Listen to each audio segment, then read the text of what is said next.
Welcome to the Free Cities podcast. My name is Timothy Allen, and this is the official podcast of the Free Cities Foundation.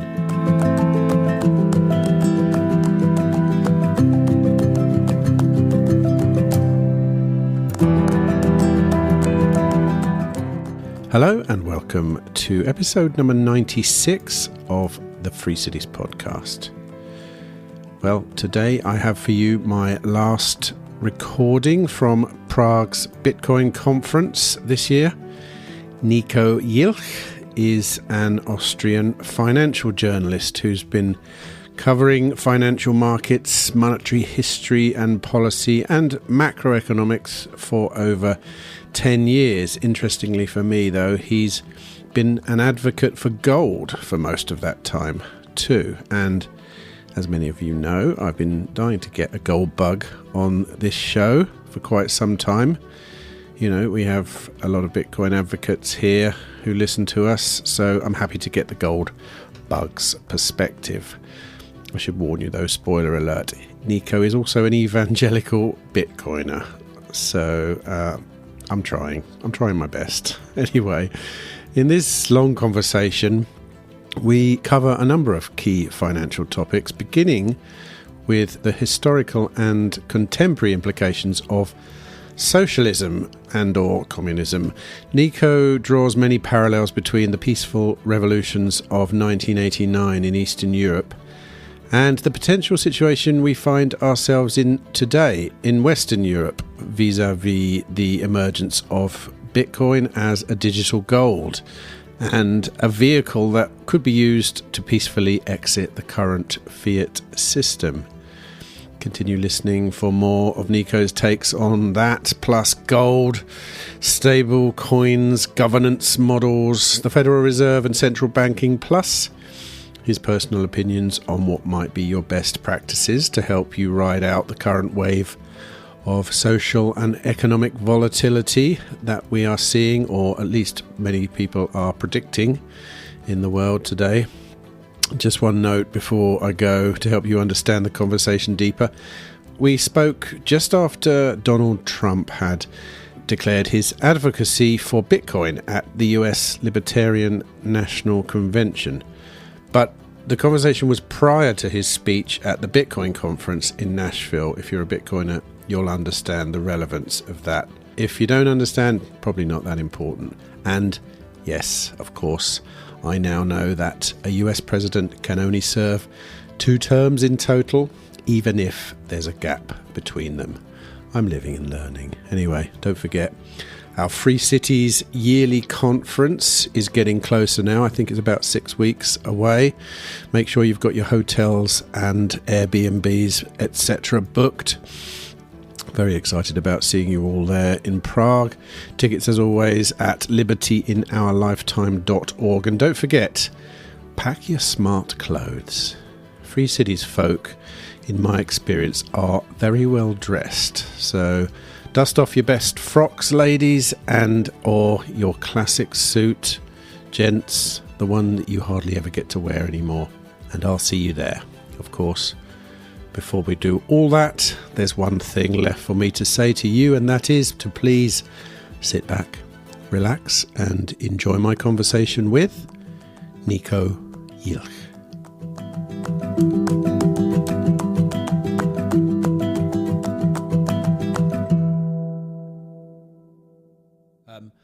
Do you know what? First of all, how do you pronounce your surname? Jilch. Jilch. No, that's not bad. Okay, I've heard it. I looked up online. Everyone said it differently. I know. No, the Americans and the English, the British, they try to just not use it. Okay. Jilch. Niko Jilch. It's actually Czech. Is it? Yeah. I mean, Bohemian, right? It's Czech from a time when Czech Republic did not exist. Right. In this form. Last night we just came back from a place called Liberland. Have you heard of this project? Yes. Is that still active? It's like we said on the Balkans, right? It's on the border with Serbia and Croatia. Yeah. Very much still. They've reached a bit of a stalemate, but the only reason I said it is because we've just driven back across that whole sort of series of places, and it's I really like it around there. I love that side of it. It's a fascinating place.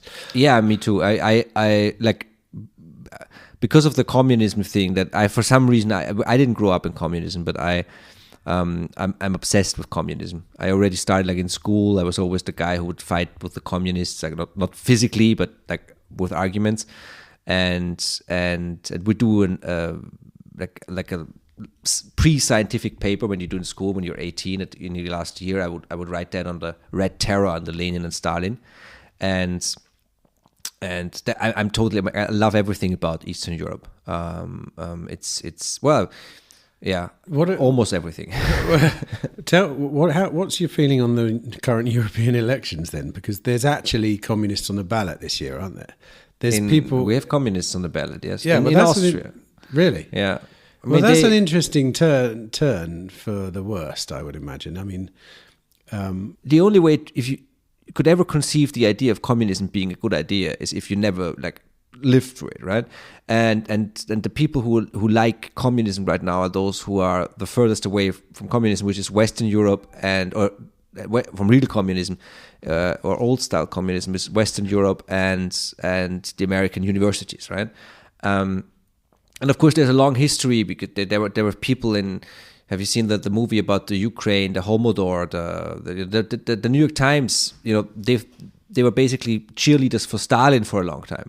So there's in the West, there's a long history of schmoozing with the socialists in the East for ideological reasons and basically buying into their propaganda. And today we just people here in Czech Republic and Poland and behind the Iron Curtain, they still have enough memory basically, and it's like in their bones, but also in like the institutional memory, right? And I hope that they have enough, right? And especially I'm from Vienna, so I'm officially it's Western Europe, but it's always been the furthest east. We are like Vienna is way further east than Prague is, for example, and we have lots like historically and very and now we have a huge influence from Eastern Europe, the Balkans. And it's very positive. When I do a Bitcoin talk with, like, I did one a couple of years ago where I would be fighting again just with words, an actual socialist, right? And like half the room was people from ex Eastern Europe, right? And they said no, we do not want the whole socialism thing again. But yeah, in the West, so basically my theory has been, even before Bitcoin, my theory has always been that our form of socialism hasn't not collapsed yet. And it's very closely tied to the fiat money system and what we see right now. And of course, the fact that there is nobody to fight anymore in the idea, like this, the end of history thing, right? When there was actual socialism on the other side of the Iron Curtain, the West still had to do some capitalism in order to show them that capitalism is better. Now we don't have to do that anymore, and many of your listeners will have read Hayek, The Road to Serfdom, and some Mises stuff, and they explain it perfectly, and that's exactly what we see right now. And it's completely and that's what I tell people that are now getting into the inflation and clown world thing. I'm telling them, it's never going to get better. It's only going to get worse. It's only going to get more crazy, And what I see right now when I go to a Bitcoin conference and when I meet Bitcoiners, it's like people you can selectively opt out, right? You're doing free cities, right? So, but you can also selectively just go to the digital world of Bitcoin and stay where you are.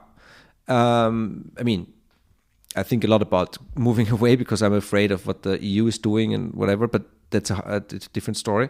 But Bitcoin really gives you a perspective. And I think so I'm doing a talk about this tomorrow, so it's actually good for me to just gather my thoughts here. It's important to have something to strive for. It's important to know what you actually rebel against and what for, right? And the people in Eastern Europe knew what they wanted, especially in Germany is the perfect example, right? They knew it's really shit in the East, it's really cool in the West, we want to go to the West, right? And now Bitcoin gives we are slowly building this alternative world that shows that it's possible. And on a feeling level, I immediately got this when I went to my first Bitcoin conference, right? You see the optimism and like people still, they really want to do something. And you don't see that at any other conference. Yeah. What you were saying about the kind of socialism you see in the West at the moment is a form of socialism that just hasn't collapsed yet, you were saying. Yeah.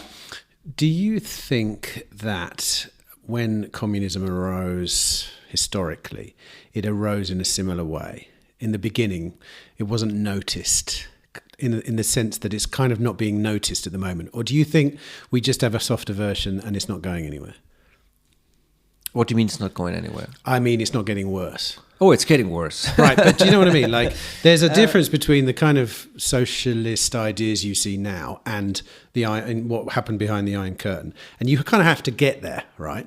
But what I want to know is, if you were in Russia in the formation of these kind of ideologies as they arose, did you go through all the same things like we're going through now? You spot this and that, or say something like the environmental movement. It's kind of like you look at it from one sense. The thing with socialism is it's very good at two things: marketing itself as a viable alternative, and destruction. So there's always been the part, you know. First we bring down the capitalism, we bring down the bourgeois, we bring down the patriarchy, and then automatically a paradise ensues, right? That's the and if you follow Lenin, you know, it's also supposed to happen with violence, because you can't have a revolution with violence. There's a great book. There's two books that I would absolutely recommend everybody read. There's one guy is a British. They're both British. Victor Sebastian. He is a British historian and journalist who was born in Hungary, but his parents fled to the UK, and his whole life has been writing about Eastern Europe. And I went to Budapest to see the Satoshi Nakamoto statue, and I bought this book just on a whim, right? And it's interesting, in Budapest, that's what I mean when I say it's so great in the East, is like when you go to like a student library, like not a library, a second-hand bookshop for students. If I go to a second-hand bookshop for students, it's all going to be, you know, Marx, Lenin, you know, some Piketty, like hardcore leftist stuff, right? When you go to the same type of bookshop in Budapest, it's Hayek, Ayn Rand, Milton Friedman, and it's just great to see. And I would buy this book, 1989 by Sebastian, and he's an amazing writer. So it's easy to read. Like, you really want to know. It's like a thriller, and that's why I realized that there is lots of similarities between what happened back then and what we do now with Bitcoin, and I want to talk about that. And then the second book is Timothy Garton Ash. You probably heard of him. He's a huge historian, and he's been there. He's been in Prague during like in the revolution. The Velvet Revolution was done from a theater. You know, Havel was a playwright, and he's been there as the only foreigner. And there's this quote when he went to Germany, and this is my very long story to come there. There's this quote where like a random person on the street would talk to Timothy Garton Ash, and he would say, "See, Lenin was wrong. We can have a peaceful revolution." Because it was a peaceful revolution, and it's so unbelievably strong, and it's very sad that we lost so much, you know, and that's also one of the reasons why, you know, Eastern Germans are so extremely pissed off, and now they're voting for the extreme right, which is not a solution, obviously. It's just another form of statism, but they are just pissed that they don't know what to do. Now, in Austria, we have the beer party now. It's literally called the beer party, and their program is beer, and it's just this beer on the ballot, right? And they're gonna have like 10%, you know, because people are pissed off, you know, and they say the word beer. Yeah, I vote for beer. It's not a joke. Huh? So come on then, like going back to my original question, is this what what people went through in the rise of communism? The example I don't know. The example I want to give is that the environmental movement, on one hand, a lot of people think is this really important and earnest thing, but a lot of people look at it and go, "That's a socialist movement," right? And that would be a good example of that, because the environmental movement is rising and people are behind it, but it's not. But it might come a time when it's too late, when the restrictions come and they're not allowed to travel because of the environment and blah blah blah. Is that how communism rises and then becomes this kind of, you know? Well, historically, in the form that we've seen it in the Soviet Union, no. I mean, the Russian Revolution. There is a book by Sebastian, but I haven't read it now on the revolution. The Bolshevik Revolution was just a couple of gangsters basically with guns, just taking over in a situation where the Tsarist Russia was just very, very weak, and then they had years of civil war. Right, so there wasn't any, like, it wasn't really an ideological struggle, right? But socialism is a very, very interesting beast. I'm not like 100% expert on socialism. It's such a long story. There's a whole thing by Rothbard. You know, Rothbard. He has been there's audio files of that actually. He has done a history of socialism going back to the Middle Ages, right? It's very funny because he describes how, you know, in Germany they would have this idea of doing socialism, which basically means, you know, nobody owns anything, everybody can do whatever they want with anything, and then of course in old times that would also be applicable to the women. Right, and that would always end like after like 2 weeks. You know, they would always end in bloodshed because people, you know, the males would kill each other over the women, and it's really funny. But I mean, the Rothbard thing is funny, of course. You know, bloodshed is not funny. But the Russian Revolution was just, you know, like by you know, orthodox socialist mantra, Russia wasn't even ready for the revolution. You needed like end stage capitalism, basically what they talk. Today we have end stage fiat, but the leftists think it's end stage capitalism. It's not actually capitalism. It's completely ridiculous, and that's what you need. So no, I don't think that the people have seen it like that. I don't think so. I think that the version of socialism that we have in the West is exactly the version that we have seen, and that Mises and Hayek talked about. The very, very slow grind, right? Helmut Kohl, who was the chancellor of Germany when it was reunified, he said, basically, if the state is more than 50% of the economy, that's where socialism starts for him, right? And it's a pretty good measure. Of course, I would love the state to be less than 40% or less than 30%, but you know, as long as it's less than 50%, we still have a chance. Because in the end, and that's also a big topic in Germany and Austria, the idea of a social a market economy, soziale Marktwirtschaft. Right, that's the idea. That was the idea by the Germans after the war. It's like, yes, we do market economy. The most important thing is prices. We have hard money because you cannot have a good pricing system without hard money. That's where the Deutschmark came from. That's Ludwig Erhard, right? And his crew. And everybody loves social market economy because the entrepreneurs still have some Marktwirtschaft and but there is a social element to it, right?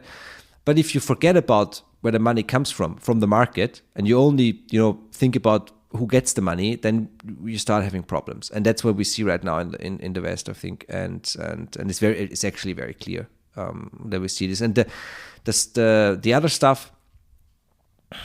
Like the environmental stuff and all the how do you say, let's say, social leftist stuff that's happening right now. It's just it's a way of you know, it's a power grab, but not by force with guns, but you know, you're trying to get the force of the government, and you're trying to get control of that, and that's why I think Bitcoin is the solution, because what we have today is political money. You know, it depends who is in power, and then the money goes there. And I want a world where people, you know, come in power and they go to the room with the money and they open the door and the room is empty. Yeah. I think you've hit the nail on the head there. So the form of socialism you see now would find it hard to operate under the former terms. It has to do it in a more esoteric way, which I do think that's what's happening, especially with, like I say, the environmental movement, because it is quite obviously a large part of it is a power grab, like you say. It's a way to leverage some power through virtue often, or through just getting your way into the government, and leveraging that to get people to do what you want them to do. And it's a very inhibiting ideology. It basically says you can't do this, you can't do this, you can't do this. It's just obedience is the only way to deal with it. There is a large. For us, this is weird, but there are many people who think that, like, per default, anything that happens has to happen through the state. For example, off mic, we talked about podcasting, right? My main job today is my German podcast. I also do an English podcast, fixthemoney.net, plugging it right now. But that's more like my hobby, to stay in touch with the English language community. But my main thing is my German channel. And today in Austria, for the first time, the government would come up with subsidies for podcasts. And all the people from the podcasting world in Austria, who are also more like, mainstream leftists, like most media is, they're like, it's great. Finally, we get some recognition for our work. We're getting money from the government as a subsidy. And I'm like, what are you talking about, really? Yes, I understand that the market is so completely fucked by subsidies, and all the newspapers and the television channels get so much money. And then on top of it, you have the state broadcaster who forces me to pay now in Austria. We changed this year. There's no way of getting out. You just have to pay for it. And then the people say, we get recognition for our work because the government gives us subsidies now. This is complete insanity, especially for a very, very capital, low. It's a medium with low capital intensity, right? Anybody with a cell phone can start a podcast. It's great. It's absolutely amazing. And what we do right here, this is technological deflation, right? A couple of decades ago, this would have not been possible. And it drives me up the wall. But this is like, and then you think, okay, wait a second. That's the mindset, Then this is the mindset where any form of socialism can prevail. It's like they don't see it themselves as rational actors in any market. They just and they just think about what can the state do, and seeing subsidies as a stamp of approval is having it completely the world's turned upside down. Are those people then? Do you think they're just not very competitive in the market? Do you think that's where that idea comes from? That because they somehow feel in a real market they wouldn't be that competitive, possibly. They come from a world where even when you build a company, you don't think about the market. You think about government grants and subsidies. That's what I mean. Yeah. And this is not only the podcasting is also in Austria, especially the startup world, right? When you do a startup, the first thing you think about is how do I get the subsidy and the grants.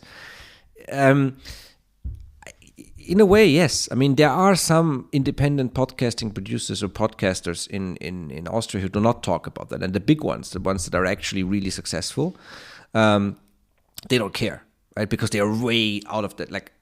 I'm talking about the real big ones, like the history podcasts, the true crime stuff, the stuff that gets like millions of clicks, literally millions. I think the most downloaded podcast from Austria is a podcast by two historians who talk about history, and they have, I think, 2.5 million downloads, and Austria is a country with 9 million people. Of course, most of these downloads come from Germany, but still, it's absolutely insane. I have about 20 to 30,000 on my audio side for my Bitcoin podcast, and then I have actually more than 100,000 on the video again. So it's 150,000, which is crazy. Actually, like by official numbers, and I say this now because I have to learn to self-promote a little bit.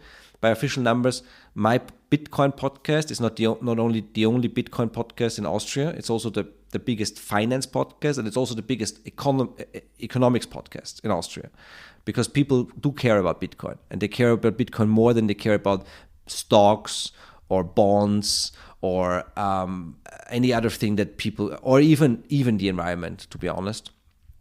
And when you look at it, and I think that this kind of like the socialism that we talked about right now, it's still there and it's still very powerful. But I think it's already, I would say we have reached the peak. I would actually say we've reached the peak. They did a huge survey with young people in Austria. It's 30,000 people, which is a huge survey. And normally, if you ask who you're going to vote for, you ask like 500 people, and that's the number. 30,000 people from 18 to 30, right? No, 25, 18 to 25. And I only know about this because I read an article in the left wing, like the Austrian Guardian, right? Their Standard. And I read an article, it's like, oh my God, the youth is lost. What are we going to do? This is horrible, right? And you know what the most important things for the people who are now 18 to 25 are? What they want in life? No. They want a house. No, they want a job, a house, a family, a car, and they want to eat meat. Fair enough. Sounds like me, mate. It's completely normal. It's the most normal thing in the world. Well, that's radical, isn't it? Now? It's totally radical. All right, let's talk about economics and finance and all that kind of stuff then, because I've been trying to get a gold bug on this podcast for a long time. Never spoken to anyone who was a hardcore gold bug, which I understand you were. Yes. I still have gold. I still own gold. I'm fully aware that you're probably not as much as a gold bug as you were since you run a Bitcoin podcast. But talk to me. I want to hear the gold bugs 101 manifesto for now, for the 21st century. You still own, I presume it's a hedge, right? Do you have like, how much time do you have? I have as much time as you want, but let's try and be succinct. So the thing with gold is, so like real quick, my story, right? I didn't study economics. I did study, but like only for half a year. I did start my journalism career in the economics department, actually of the Austrian Guardian, their Standard. But then for a couple of years I would do other stuff. I would live in Argentina, where I come into touch with inflation, but I didn't care about like economics or money back then. And then in May 2010, the Euro crisis starts, the Greece crisis, right? And I was back in Austria after like for a year before, and I was living in Argentina before, and I would see prices going up. And when you order pizza, you would get a new menu with new prices. In Argentina, you get a new menu with new prices every couple of weeks. And back then, the inflation in Argentina was actually pretty tame.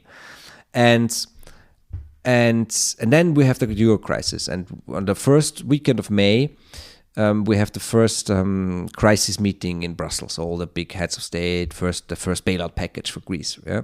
And Angela Merkel, who was Chancellor of Germany back then, she would go in front of the television cameras on Sunday evening, and she would say, "Don't worry, your money is safe."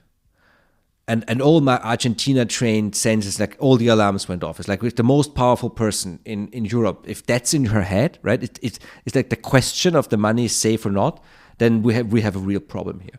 And not thinking about this was totally by intuition. I would go to the bank on the next day, and I was a young journalist, so I didn't have much money on my bank account, a couple of €1,000, right? So I would go there and I would immediately say, give me give me all the money from my savings account and convert it to gold immediately. Well, you can do that in a bank. Yeah. So in Austria, you can buy gold everywhere. In every bank, branch, there's lots of gold shops. Austria is one of the most gold crazy countries in the world, and we have also the Austrian Mint, which is actually state run. It's actually owned by the central bank, and the Austrian Mint. You're gonna love that story. So that's when I bought the gold, right? So I bought I think for €800 an ounce, and they were laughing at me and they said, "Come back tomorrow, we have to order it." And I'm like, "What? You have to order it? Where's the gold? Where? I want my money." So I get the gold, and then I would like slowly start to recreate what I've been doing, like reverse engineer, right? Start like reading books. And I would, land with Mises and with Hayek and with Rothbard and Hazlitt and Menger in the Austrian school, which is ironic because I'm from Austria, but there's no Austrian school in Austria anymore. So they were the only ones who could explain what's happening, the only ones. And of course, then I would go through this phase that everybody goes through when they first, study the monetary system. It's like, okay, we have hyperinflation tomorrow. Call your mom, get the kids, buy some canned food, right? It's true. I did buy canned food. I've done that too. Yeah, it's like with the gold bugs, you can always ask them, like, are you still eating the beans from 2015?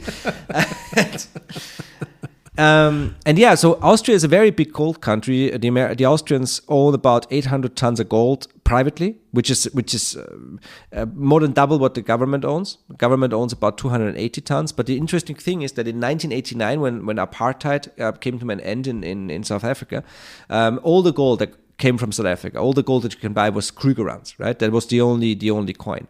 And now there's 5 big coins in the world. There is Krugerrands, Canadian maple leaves, Nugget, Australian Nugget, American Eagle, and the Austrian Philharmonic.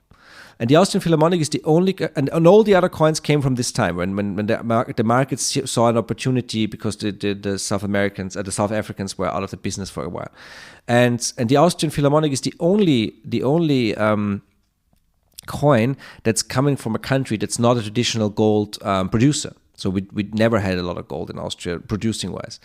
And the Austrian mint, who's doing the coin, was actually bought by the central bank the same year. So the central bank basically bought the coinage, right? And then they decided, okay, we should do a gold coin. It's a very interesting story. And today it's one of the most important gold coins in the world. And some years it's the most sold gold coin worldwide. It's the number one in Japan. It's number 1 or 2 in America. It's really, really big. One of the few state-run companies that they're literally printing money and also figuratively printing money.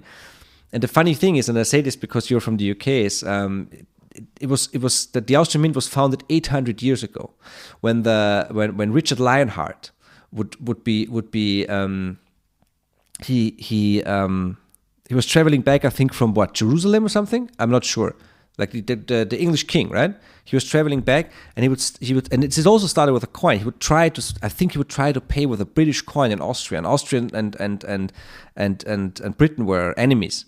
And so he was immediately sacked by the police, and they put him into a castle, and they started negotiating, I think, for years with the British, like, how much money do you give us? We're not killing him, but he's not leaving. He's not leaving until you ship over a couple of coins. And there was a huge ransom paid by the UK in the form of silver, and half of the money was used to found a new city, Wiener Neustadt, which is like the Austrian military city actually. And the other half was used to basically they founded the Austrian Mint in order to mint coins from that silver 800 years ago, and it's a fascinating story. And they are very successful with the gold coins. And this is one of the reasons why we have a very open and accessible market for physical gold we can buy. So long story short, I buy the gold. I get into Austrian economics. I start writing about that. I'm working for a very small monthly magazine back then. Write 2 articles about gold and hyperinflation. They don't like that I'm writing about this because they are, like all the others, a little bit leftist. But then there is one paper in Austria, Die Presse, which is very old, very very liberal in the classical liberal sense, or still a little bit liberal in the classical liberal sense. And like that, the head of the economics department, he would read my articles, and then he would offer me a job, and I would be there for the next almost 10 years, covering like the financial markets and inflation and the central banks and gold, of course. And back then I thought that it was logical for me that we would go back to gold, and gold would be a huge story, and it never really took off. It was getting bigger, but it was never like everybody talked about, not nearly on the level that Bitcoin has been talked about today, because everybody knew about gold, and Bitcoin is new and interesting and shiny. I mean, it's not actually shiny. The gold is shiny.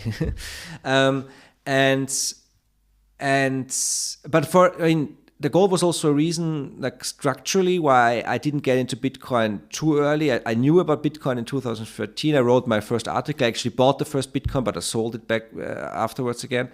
In 13. So I always understood what Bitcoin wanted from an economics point of view, but because I didn't have the technical knowledge, I didn't believe that it would work.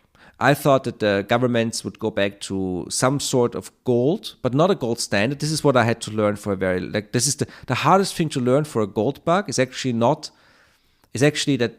gold standard is a very shit idea. Why is that? Because it's an arbitrary price control mechanism set by the government.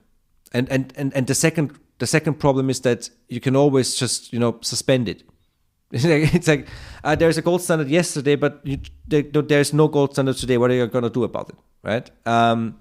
And the gold standard is a fiction. It never really worked in the way it worked in the way that it was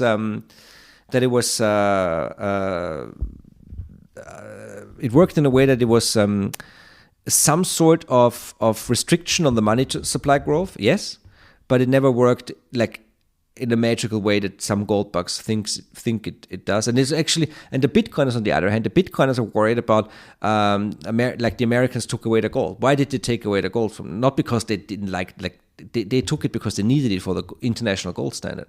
I think that have you read Nick Batia's book Layered Money? Mm-hmm. The first chapter is on the florint, right? The gold coin from Florence. I think that that's actually the best model for what we see with Bitcoin. It was a gold coin that was issued not like it was not decentralized, but it was also not issued by a state per se. It was more like a private city-state, right? And they knew that they would have enormous advantages if everybody would use their coin, but they also knew they cannot debase it. And they didn't debase it for hundreds of years. And when you go to Hungary, their currency is still named after this coin. And this is a way better model for than the gold standard. So the problem with gold is that after the florint, like basically after the 1600s, basically the economy got too complicated for using physical gold. So what would they do? 400 years ago they would found the Bank of Amsterdam. The Bank of Amsterdam was founded because all the merchants would come there a couple of times a year to bring goods from all over Europe, and there is a huge marketplace, and everybody brings their own currency, and it looks like a crypto market, right? There's hundreds of coins, and then the Dutch, not the Dutch government, I guess that the city of Amsterdam, they basically said, yeah, well, we can help you. We have an institution where we collect all the money and give you our money, and then you can use our money, right? And that was actually how central banking started. And then the Swedes would the Swedes would actually bail out a failed private bank, and then put in a government bank. That's the Bank of Sweden, Svenska Bank, and then the real then we have the Bank of England, which is like the first proper like imperial central bank. And then of course in 1913 the Federal Reserve, which was widely regarded as a bad idea, but they still did it. And yeah, this is how we ended up here. And then of course you have the Fed still had to work with gold, but it only took them a couple of decades to get rid of this restriction with the gold, and I always believed, and I still believe to an extent, at least like in the structure of the Eurozone, there is a huge gold component. The Eurozone has 13,000 tons, 5,000 tons more than the US, and there is a reason for that. But I don't know if they're ever gonna like try this Trump card to just go with a new form of gold backing, which is possible. One of the reasons why it's liberal to buy physical gold in the EU is because when they started to go the euro, they would have a European law that you don't have any VAT tax on, or VA tax on, value added tax on gold. I hope I'm not jumping around too much. No. I'm following you. I'm building up questions though one by one. So the one. gold bug argument is basically the argument against gold is you cannot use it in its physical form in the modern economy, not even in the offline economy, but definitely not in the online economy. So you still need some sort of centralization. And it doesn't really matter who does the centralization, but it's probably going to be the state. So you want, like, the people who argue for a gold standard is basically, you want the government to set a fixed price for your gold. It's a price control. Mm-hmm. And price controls never work. So tell me then, why wouldn't something similar happen to Bitcoin? It's not out of the question that something similar happens to Bitcoin. And in particular, because in layered money, I think, goes into this. You're still layering something on top of the standard of the Bitcoin protocol. And I don't think, whilst you and I both understand that the sending of Bitcoin to each other is quite easy and simple and useful, once layers upon layers exist of a financial system on top of the Bitcoin blockchain, most people probably won't interact with that layer, just like they don't interact with physical coins. So I think if you want to look for an argument why it's not going to end in a similar way with Bitcoin that it ended with gold, it's because of the first thing that you said. It's a lot easier to actually use the stuff, right? So you always, like, what's beautiful about Bitcoin and about gold, but especially about Bitcoin, is it puts the individual on the same footing with the government or George Soros. And I only say, and there's no conspiracy theory, he's just a rich guy. You can also you can say Warren Buffett, whatever, right? A guy like Buffett or Soros, when they invest in a whole different, like, scale or ballpark. It's completely different. A government, when they act in the market or buy gold or hold gold, it's a completely different story. They have their facilities and everything. They have the police. You get 10 tons of gold into Vienna, you call the police, they come. When Austria repatriated the gold, the central bank actually bought 4 new BMWs, special issue BMWs for the Austrian police. Austrian police never drives BMWs, they drive Volkswagens, right? But for some reason they got special issue, like, bulletproof BMWs, and they can ride around the city with their gold. It's a really true story. But now, anybody can use it on the same protocol level. It's actually, for the individual, it's actually easier than for the government, because the government has to think about what to do with the keys so that the civil servants don't run off with it, right? And that is fascinating. And in theory, the same is true for gold, but of course, in practice, there's still a little bit of a problem there when it comes to handling it, storing it, and so far. So if the monetary base is something that everybody can interact with, and if there can be a run on the bank at any point and there's no way to stop it, then of course there is more restriction to the rest of the system. And I think that this is the important part. I don't think that we will have all the system, all the fiat, even the fiat money, like, all the system will still be there. It will just be more restricted. So basically, it's like, when I talk to, like, total normies, I try to tell them, imagine the whole world on the Deutschmark, right? But for real now, not like the Euro version where they talk about it, but then they don't do it, but for real. And it's a great, think about that. People in Africa, people in South America, actually having access to a functioning financial system. What that would mean in people we talk about. It's also with the leftists, right? We talk about refugees. We talk about migration. We talk about how people come here because it's so horrible in their country, and then we talk about what can we do. Well, all we do is send money or troops or both, right? But what if they actually build up their countries, and then they have no reason to leave anymore? Maybe we go there, right? So I think Bitcoin is way better than gold in that sense. Bitcoin wouldn't be here without gold. I don't like the whole we don't need gold anymore thing. I actually don't think that Bitcoin will demonetize gold first. It's the one thing that I differ with Saylor. He always says, I don't think so, because I think, like, hard money will be more important in the coming years and decades, and gold is going to profit from that as well as Bitcoin. But of course, the technical stuff, like the technical details, are way better with Bitcoin than with gold, I have to say. All right, here's my next question then. I think it's relevant. Yes, we can all interact with the Bitcoin base layer at the moment, so we can actually exchange our physical gold coins with each other.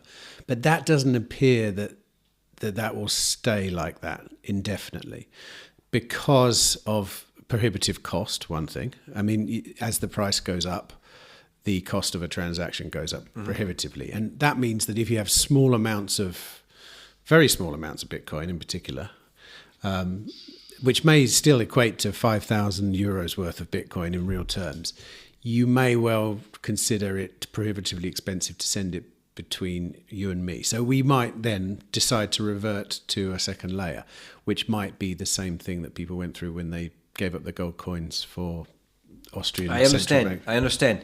I totally understand. And I'm not saying it's not possible that the same thing would happen. But you still have many more actors that can actually interact with the actual blockchain, right? And like you have a completely more like dynamic system, because it's a global system also, right? So I think it's like, let's just say, I think it's worth the shot.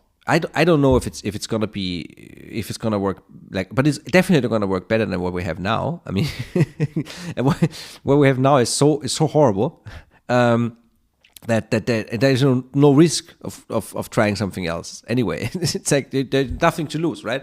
And even on the personal level, that's why I love Bitcoin so much. It's like, yes, you risk a little bit of your reputation and you do something crazy, right? But what do you have to lose? Working 9 to 5 for 50 years just to figure out that your pension is not enough to even like live off when you're old, and you shouldn't have like, and that's why millennials or the Generation C is already, they don't understand this, but I think they see it. They're saying like, no, fuck it, I'm not working. I'm staying at home playing video games or something else. Well, I mean, the alternative might be to buy gold. I mean, it is a risk buying Bitcoin, arguably. So what's the future of gold then? Where does gold fit into this grand scheme of things in the future, according to you? It depends if the governments are, pulling the gold card. They're buying gold, aren't they? Isn't that fair to say? Yes, but that's also the thing. If with all these stories, and I don't have to tell you this because you're a journalist, but these stories are always overblown, right? Yes, they are buying more gold, especially in the East, but they also don't have a lot. They do have like a lot in tons, but not compared to their population size or compared to their like economic size, right? So by far the most gold per capita is held by the Eurozone, right? Maybe Switzerland, if you want to include Switzerland. But in the Eurozone, you basically have 1 ounce of gold per person. That's pretty big, right? It's 13,000 tons, something like that. And now the thing what the Euro did is it's basically a new mechanism. They mark to market their gold reserves. So in long story short, basically within the system of the euro, a rising gold price is not a problem anymore. In a system that is based either on an actual gold standard or on like a legacy gold standard, the dollar is still based on the legacy gold standard. The Federal Reserve has the book A Hitchhiker's Guide to the Galaxy? Mm-hmm. What's the answer to life, the universe, and everything? 47? 42. 42, oh God. Which is twice 21. But it's so because you think that's relevant? Well, it's funny, right? Because Sailor always says Bitcoin is not going to solve all our problems; it's only going to solve half, which is what's the spaceship in Douglas Adams' book is it's called Heart of Gold, right? And then where he had the idea when he was lying he was in Austria, lying on the lawn. He was drunk and looking in the stars in 1971, which is the year, of course, that the gold standard ended. So it's weird. It's weird. But that's, you're joining a lot of dots there. Hey, I have one more. So the euro system, the Russian central bank, the Chinese central bank, basically all the central banks, they mark to market the gold 4 times a year. This is completely new. This was founded by the Europeans, which means that if the price goes up, it's actually good for the balance sheet in theory. In practice, they don't actually put it on the balance sheet. They put it on some revaluation account for use when you need it. So it's not actually strengthening the balance sheet yet because they haven't decided yet. But there's like huge silent reserves lying there that they can use to recapitalize themselves and the whole banking system. And of course, they can run, if they want, they can run up the gold price to 50,000 euros an ounce, and then just say, look at our gold, we're fine, right? That's how they can shrink their balance, fine. But the Americans still have gold in the Fed balance sheet has the gold at the last price after the last version of the Bretton Woods agreement. They never changed it.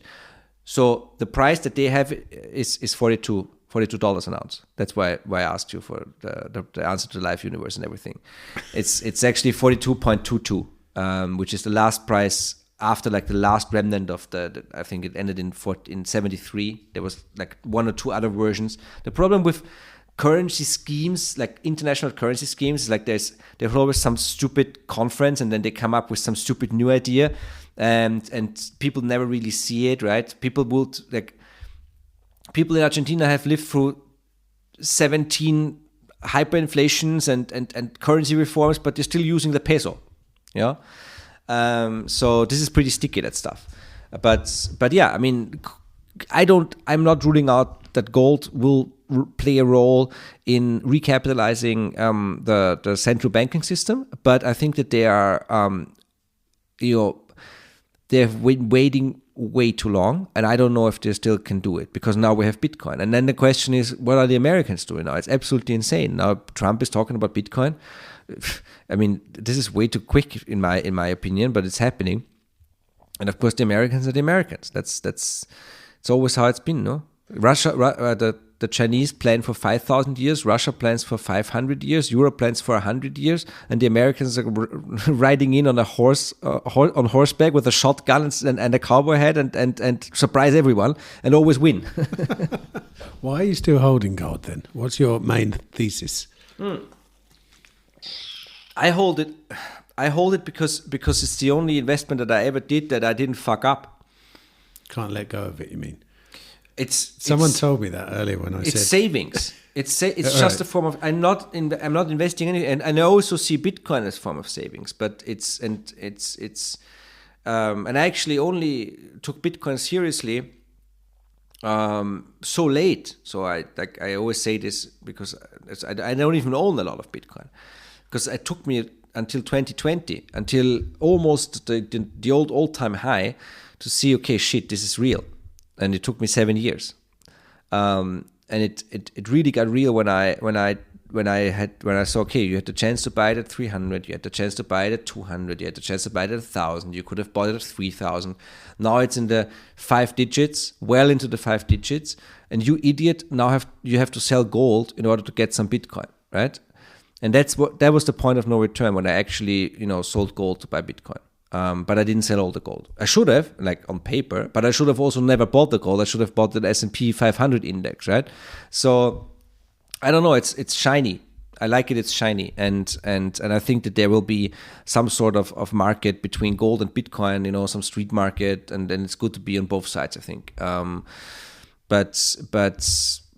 it's still like if you deal with real markets. People over 40 will not take your Bitcoin, not yet, But we've seen when people had to flee from Russia's attack on Ukraine, and we have lots of Ukrainians in Vienna, obviously now. Many people used crypto, and not only Bitcoin but crypto to get their money out. Most did not interact with the blockchain. Most just logged into the Binance account from Vienna. But still, I mean, it's still way better this way than to not have any capital, right? Because if we think about this, you live in the UK, right? Is that a secret? No. Okay, so you live in the UK. So let's say the Scottish have had enough. They invade.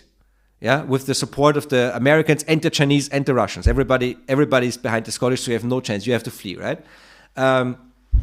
And what do you take, right? You can take gold. You can take like maybe a kilo of gold. It's already pretty big and pretty heavy and pretty dangerous to carry around, right? You can take your car. That's what you flee with if you get on the ferry, right? You can take maybe one or two of your Van Goghs and your Rembrandts. You cannot take your house. Your stupid real estate is now worthless.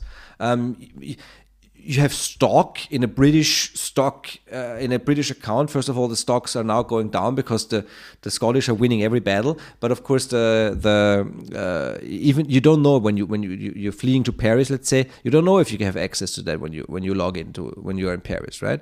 But with crypto or with Bitcoin, you have some immediate connection to the basically the digital capital markets, and I think it's great. I think it's and we saw this the first time in the Ukraine because the Ukraine was already very high in Bitcoin adoption before, and then in a situation like this, in an extreme situation, every family has this one guy, who's always been annoying them about Bitcoin, and then they have to flee the country. Guess who they're calling?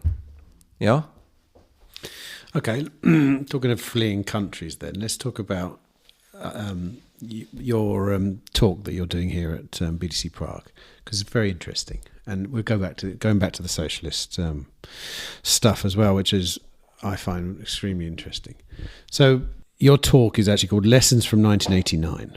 The 1989 revolutions. Yes. Is that right? Yes. And obviously you're gonna do it in the context of what Bitcoiners can learn from this. But I should imagine, what can anyone learn from it? Why don't we broaden it a little bit there? So, I mean, it's the first of all, I'm talking about the revolutions in the Eastern European countries. It's not about what happened in Russia, right? It's about the satellite states that were basically liberated by Stalin in order to be immediately fucked by Stalin, right? So the Russians, the Red Army, they just went to Eastern Europe and they just said, okay, we've come this far. This is our soil now, right? And our buffer zone to the west. So it's Poland and Czech Republic, Czechoslovakia. The Baltic states back then were part of the Soviet Union. They were not satellite states; they were actual part of the Soviet Union. And actually, when you read this, even in the West, where it's like, but maybe the Russians have a point when they do the Ukraine thing, But when you read this, it's like, and then you imagine, what goes through the head of somebody living in Riga or Vilnius right now. It's like, fuck, man, they have been through so much. In order to gain their independence, right? So what can we learn? Well, there is I think that the main thread that combines what happened back then with Bitcoin is, and of course but I think it's easier to see through the lens of Bitcoin. You don't even have to touch Bitcoin to see this. You are fighting a highly centralized, highly dysfunctional economic system. That's basically socialism. Our version of socialism. The one thing that everybody, even in the Cold War, was totally on board with is central banking. Basically, it's central banking. Our version of socialism is state-run central banking. They decide. They are planning like the economy, and they think that they know better than the individuals do, right? But of course, it's a failed system. The Russians. Anyone in the Soviet Union knew that it was a failed system in the 1980s, but of course back then that they were so entrenched in their ideologies and their institutions that very, very few people came really rebelled against this. I mean, there was a real rebellion in Hungary in 1956, and then in the Prague Spring in 1968, and back then the Russians would just roll into, kill a bunch of people with their tanks, and just more repression. And something changed in the 80s. So in the 80s, with Gorbachev, but also before, Moscow realized that they cannot do this anymore. They cannot, it's over. They cannot. If anybody rebels within the Eastern Bloc, running into it with tanks is not going to work. It's not going to cut it anymore. And especially with Gorbachev. So Gorbachev basically had this idea that he wants to reform socialism. They all wanted to reform socialism. Actually, and the one thing, because we talked about the gold bugs, there was always dissidents in the East. Intellectuals who thought that the system needs to be different. We need to do something different, and that's the gold bugs. They were sitting around basically complaining. I don't mean this in any bad way. I mean, I don't want to switch seats with them, right?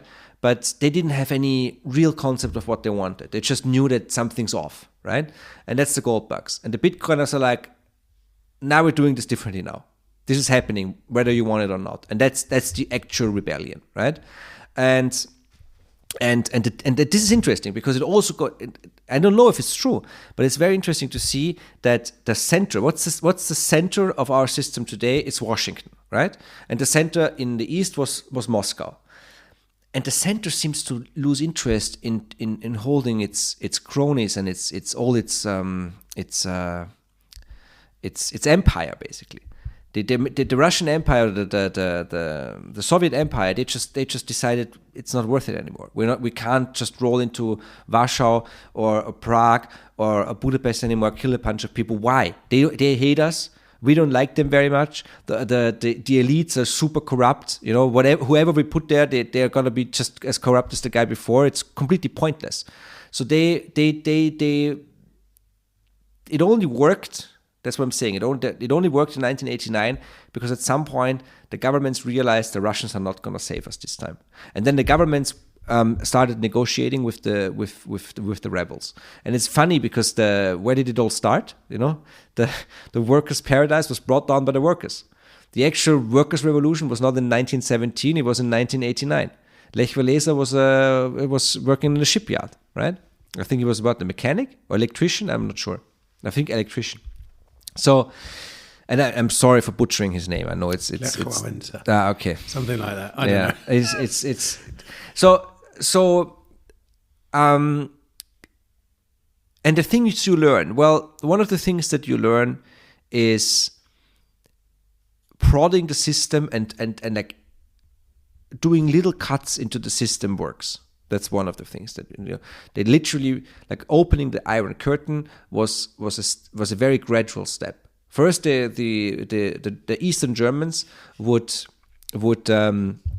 flee to, basically in 1989. The East Germans would go to Hungary on holiday, right? What they always did, because they couldn't go anywhere else. Hungary was their holiday place, but they never went home. They didn't go home. And the Hungarians were saying, we have tens of thousands of East Germans here. What are we going to do? And the East Germans like, deport them back to us, huh? And the Hungarians are like, how about we don't, right? Like, but then of course they didn't want to deport them back to the East Germans, but they also didn't know what to do. And then there was the picnic, which is an amazing story. So Otto von Habsburg, who was, I think, the grandson of the last emperor of Austria-Hungary, I think the grandson. He was an old man already. He spent the Second World War in Washington, and he would go, like, every day when the Americans bombed what was then Nazi Germany. This is a true story. He had like maps of Vienna, and he would go to the War Department in Washington D.C. and it's like, I'm Otto von Habsburg. I built the whole city. You know, how about you don't bomb this church? You don't bomb these panels. We might need them after the war, right? And then decades later, he would do a picnic, and they said with the Hungarians, they said, we're going to do a picnic, a friendship picnic. It was nothing official. They just did a friendship picnic at the Iron Curtain. And the Hungarians, they were like, they wanted, that's the point. Like many people, even in the central banking, the banking system, they want some change, right? So they wanted to do something. And they said with the Austrians, okay, let's open the border for 3 hours.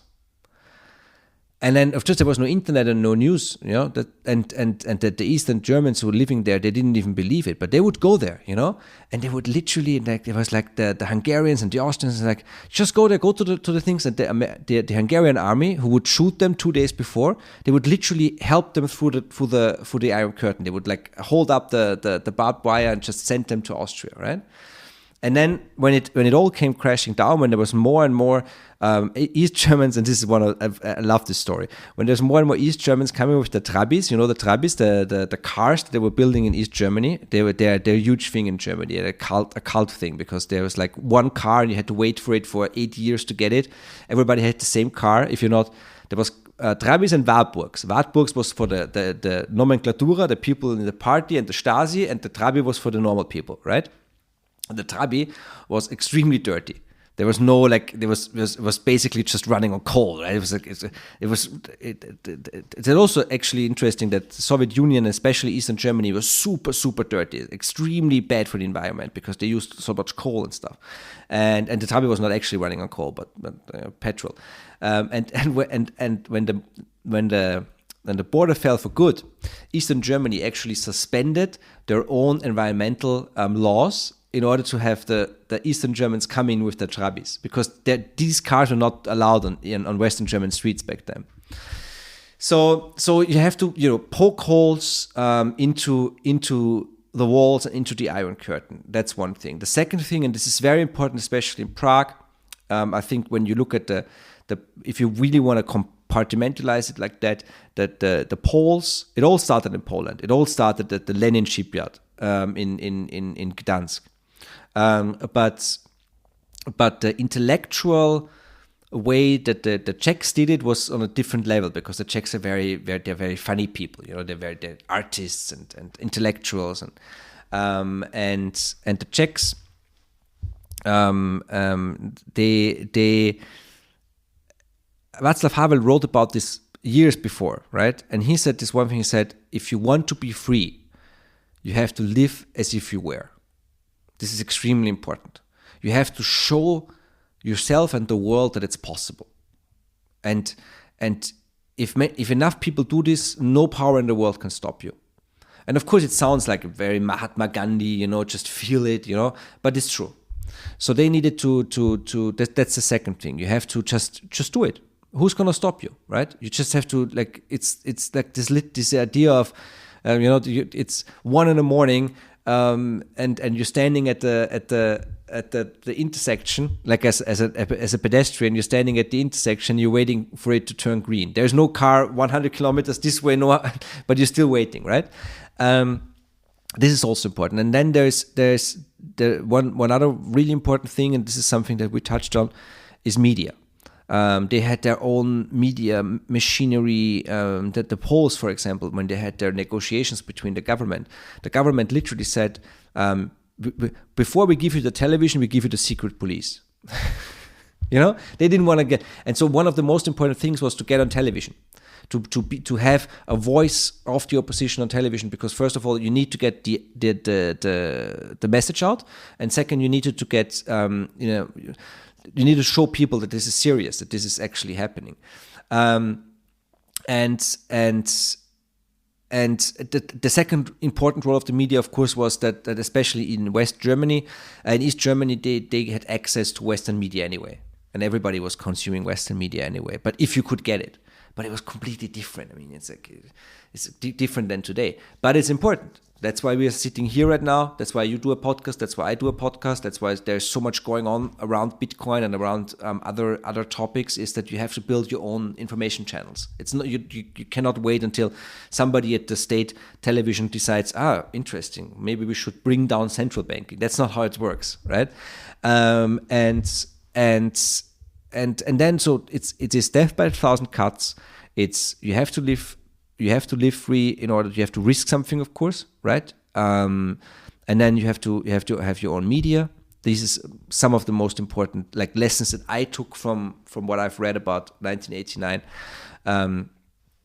And it's actually the fall of the Berlin Wall is the first thing that I remember, like the first media event that I can remember as a kid. My parents, I was five, maybe, I think 5. Back then, maybe 6, and my parents would, sit me in front of the television and say, "Watch this. In a couple of years, you'll understand that this is important." And now I do.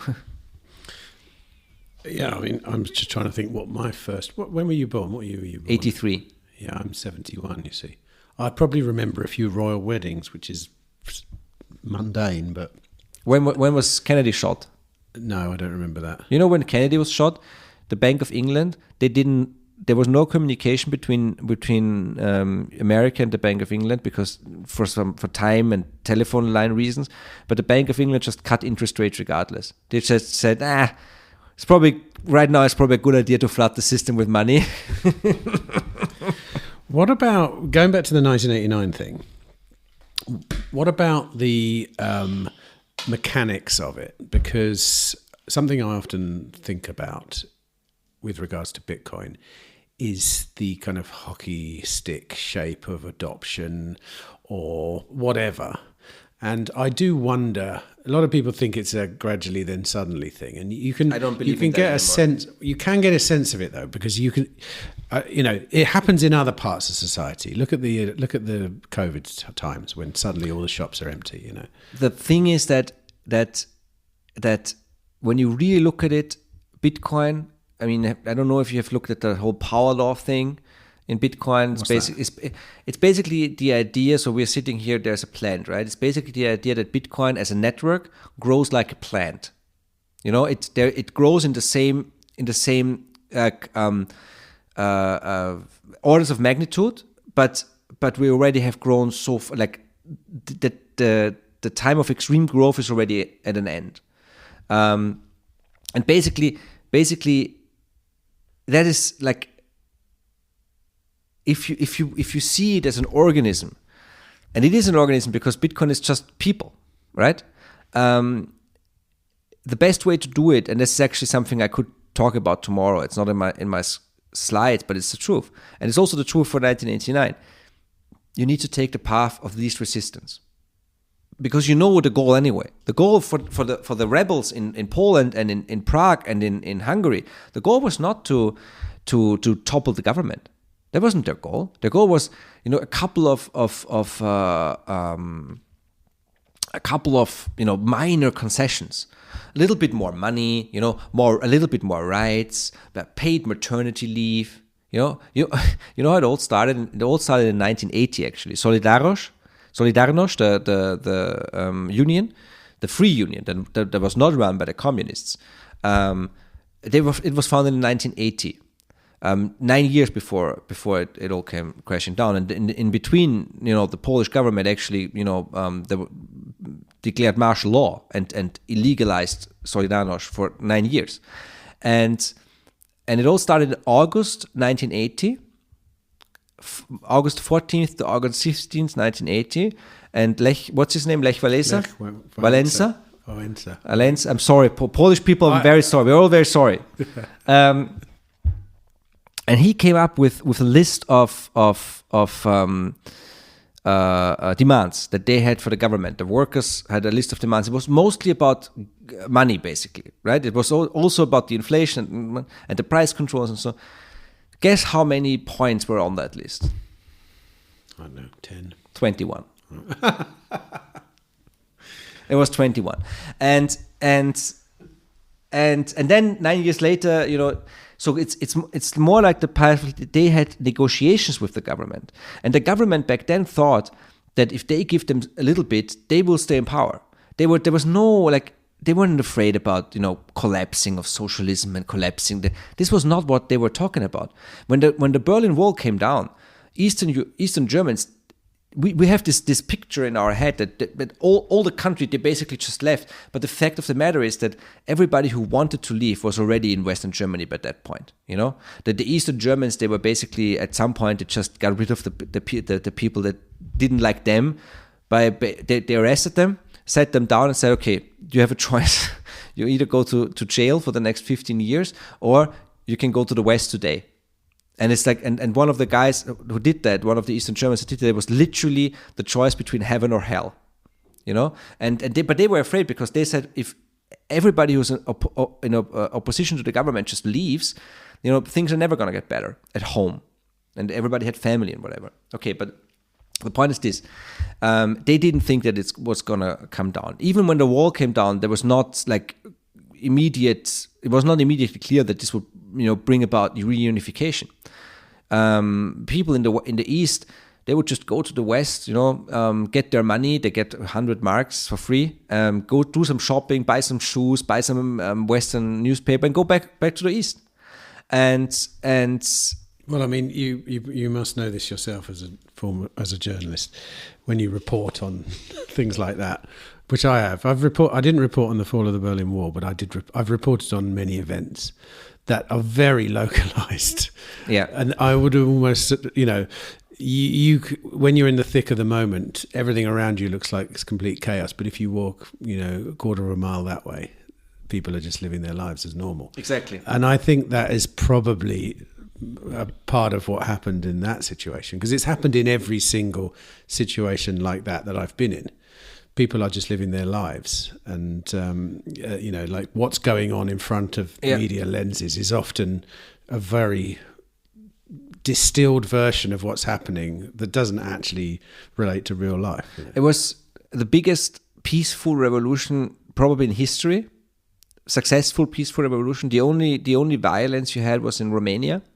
The only real violence you had was in Romania. None of the Eastern European governments started shooting at their own people. Even like even the hardliners said, okay, this is too much. We cannot do this. And that's what I mean. And when you say gradually, then suddenly, it's a nice meme, but I kind of like. I don't even want it to be suddenly. This is not the way to go. It's if the price of Bitcoin just shoots to 1 million tomorrow, it's not sustainable, and it will be too much of a. It's way better that to switch from the fiat system to a Bitcoin system, with nobody realizing that the switch is happening officially.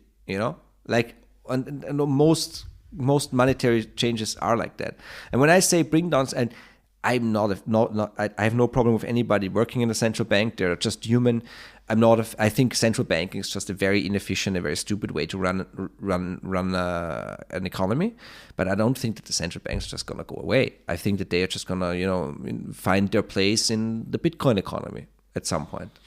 Well, I mean, as the role of a central bank, or like the issuer of currency? I don't know. That's the thing. That's the thing. The Bank of International Settlements in Basel. Mm-hmm. They were founded after the World War I. Their only purpose was to facilitate the payment of gold from the losers, the Germans, to the winners, the French. They're still there. Germany is not shipping any gold to France anymore, but the Bank of International Settlements still exists and still has a role to play, because bureaucracy has this way of always finding something new to do, which is why we should be very wary about the growth of bureaucracy. But of course it's already there. So I don't think that central banks, even when the euro was founded, nobody in the Eurozone got rid of their central banks. Yeah, I told you about the coins, right? The Austrian mint. Mm-hmm. That's the reason why there's national euro coins, right? When they came up with the euro, said, let's have a common currency and a common central bank. And then somebody said, yeah, but if all the coins are the same, what are we going to do with all the people working in the bureaucratic mints in every country? And it's like, what if we do different coins for every country? So, all right, if it's not a gradually, then suddenly. I don't think it is anymore, no. I mean, I suppose my rebuttal to that would be human nature. And human nature does hint at that scenario, simply because we are a herd, we act like a herd. And there is a very obvious reason to jump into the Bitcoin network at some point. If most people who are already in there have already seen it. But when it reaches a tipping point, which I've seen with other things, you would expect that there will be a rush of people. It's like rushing for the exits, let's say. But I think that they won't be able to at that point. If that is the case, I think at that point, I mean, you won't be able to buy Bitcoin unless you can get it off someone in the street or something, because, it's like, but that's the story that the gold bugs have been telling themselves for 50 years. Oh, is that right? Yeah, and it never happened. Well, yeah, it never happened, but they never saw. Presumably, it went hand in hand with something like hyperinflation or something. That never happened either, did it? Even if we have hyperinflation, yeah, so. If you look at the actual data from hyperinflation, it's like shit, the inflation is very high. The guy's under control. It's going back down. It's very volatile. It's not like even the gold price. If you held gold through the Weimar hyperinflation, good for you. But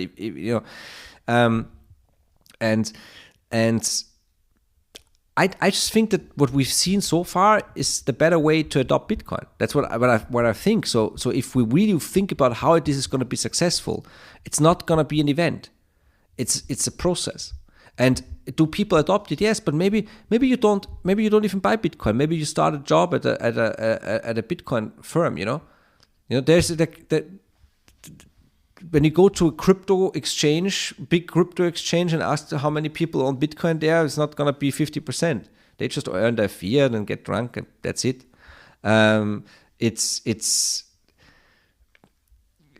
maybe there is a scenario where for some reason, the price just shoots up, but it's just even if you I don't know, if you are Saudi Arabia and you're now deciding to get into Bitcoin, you don't want the price to shoot up to $1 million like overnight. And if that happens, it would be such a shock to the system that the governments would react, because then people would be angry at you and me because we have the Bitcoin, they don't, right? We don't want that. We want time to talk about it and educate as many people as possible to take them with us.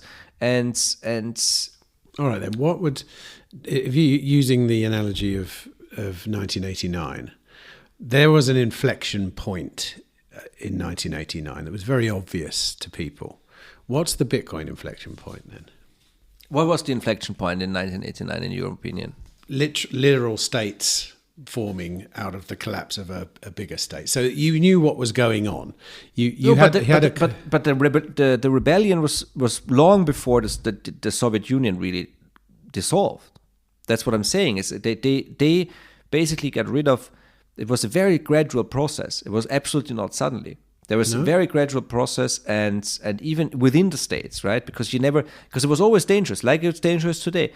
If you go too far, if the Russians are in danger of saving face, they could back then the rebels were thinking about Russian tanks rolling into the city at any moment. This is what must have been terrifying, because they have seen this in Prague, they have seen this in Hungary. Actually, in 1956, when Hungary, for 7 days, the Hungarians believed they won for 7 days. And the Russians actually wanted to leave the country, but then they decided otherwise and just came back with 3 times the force and just killed everyone, and all right then. But so the inflection point back then was, but for the gradual process, not for the event. The inflection point was, of course, Gorbachev and Perestroika, and what's the other one? Glasnost. Yes. So basically him saying we are trying something new now. We're trying to open ourselves up as a symbol, right? And the other thing was Pope John Paul II, who was a Pole. He was also very influential in motivating the Poles to find their footing, right? But could that be something like, well, Trump saying I'm behind crypto? So that's my point. That's what I said before. This is far-fetched, but let's talk about it. Back then, Moscow was the center for the East, and now, Washington is the center for our version of this socialist commonwealth, whatever you want to call it. What if the Americans signal that, that they're already signaling it, right? They're already signaling it. And of course, it's far-fetched. It's completely insane. But maybe it makes sense from their point of view, because if you have, because I understood very quickly that's why I like Bitcoin. Bitcoin and socialism does not work together. It just doesn't, because with socialism you need the power over the production of the money supply, basically, and you don't have that with Bitcoin. But it does work with capitalism. It does work with people who value freedom, life, liberty, and private property, right? This is what Milei talks about as well in Argentina. And the Americans would be the people who would get it as a people. Even if you, like the Germans and the French, I don't know, but the Americans get it. So what if the Americans just leapfrog the whole gold thing as a country, and they just quote unquote adopt Bitcoin? I mean, and now you have Trump, the possible, let's say, likely next president, talking about he wants to that the last Bitcoins to be produced in America, made in America, Bitcoin. Yeah, there was a great tweet. I forgot who did it. It was like, if you think that Trump's not gonna boast about the price of Bitcoin once he's in office, like the price of Bitcoin is at $1 million. It's amazing. It's amazing. You know who they call me? They call me Mr. Bitcoin. They say that I'm the second most important person after Satoshi Nakamoto, and I can't do the Trump voice, but you can imagine, right? So he boasted. I mean, he boasted about the stock market hundreds of times, right? When he was in office. So maybe, I mean, I like to look at the cultural stuff, which is kind of interesting to see. It's like there was a British. It was actually a British Italian show. It was called Devils. It was a show about economics and politics, and it's about an Italian banker and an American banker living in London. And the American banker is played by Patrick Dempsey, who is McDreamy, right, from the Grey's Anatomy. I never saw it, but if you see him, he's very pretty. So he's played by Patrick Dempsey, and this American banker is actually living a double life. He's officially a banker, but unofficially he's basically working for the American deep state, the American secret the intelligence services, fighting the Chinese on the financial level, right? And there's a whole episode that's called Satoshi Nakamoto. And it's all about how the Americans are going to use Bitcoin to bring down China. And it's completely insane that you have a whole episode about this. Or the show Silicon Valley. Have you seen that one? No, I don't watch TV. You should. Silicon Valley is one of the few funny shows that still came out of Hollywood, and it's about a startup crew, like Silicon Valley, right? And they want to build a quote unquote decentralized internet. And Bitcoin plays a huge role in the whole show. It's like in every second episode there is something going on with Bitcoin. Or The Good Wife. The Good Wife was the first major show that had Bitcoin as a story plot in 2012, I think, or 13. Interesting stuff. I've seen that clip. Yes. You've seen the clip? Yes. Doesn't feel real. Real's gonna change. Yeah. And who's the guy? The guy from American Pie. Okay. Was he 21 or something like that? No. Maybe it's nothing. But it makes sense. And now you have Trump and you have Larry Fink. I met Larry Fink in 2018 when I was still working at the newspaper. I did an interview with Larry Fink. I still have the audio. And I asked him about Bitcoin in 2018. Really? Yeah, of course I did, because it was interesting. And he said about, millennials. They was talking about millennials. And I said, you know what millennials like? They like Bitcoin. And he said, no, they don't. And I said, yes, they do. And he said, no, they don't. They like the idea of Bitcoin that was going on about blockchain and blah, blah, blah, blah, blah. And then he said, it's a fraud. It's going to zero. That was his words. Now he's sitting on television saying it's an asset that transcends currencies and it's a flight to safety. So I mean, there's definitely something going on in the US when it comes to Bitcoin, and it's way bigger than I would have ever imagined. So that's actually already the southerly part, maybe. Do you think we've had the Berlin Wall moment for Bitcoin yet? Mm-hmm. What would it be? The ETFs. Interesting. Yeah, I actually did a post on that. When the ETFs were approved, I took the text from the Berlin Wall statement and I put in like some context about the ETFs, because I found that's also like gradual. The Berlin Wall that was not planned. Nobody in the East ever said we're opening the wall. There was a text. Günter Schabowski, the press secretary, he had a text in there. He didn't even know about this. There was on his paper, and he said, there's one more thing. From now on, every person in the GDR, the German Democratic Republic, can now leave over any border crossing into the West, into the Bundesrepublik. And then there was like questions from the audience, like, does this also apply for Berlin? And he said, yeah. And when does this start? And he looking at the thing and said, like, yeah, it starts, blah, blah, blah, blah, blah. Seems to be starting immediately. This is how the Berlin Wall came down. And then the people went to the wall and just tested it out. That's what I said. You have to try out, does it really work? You have to prod it in. And for it was super tense. There was moments like when we were so close for the Eastern Germans to shoot the people, right? And then at some point it's a complete chaos. The people at the wall, at the walls crossing, they couldn't reach anybody in the Ministry of Defense or the Interior Ministry to tell them what to do. Nobody was picking up the phones anymore. They made an executive decision to bring down the wall. So that's what I mean. It's like we think of government and socialism maybe as this entity that thinks for itself. It doesn't. It's just a bunch of people who do crazy shit, and then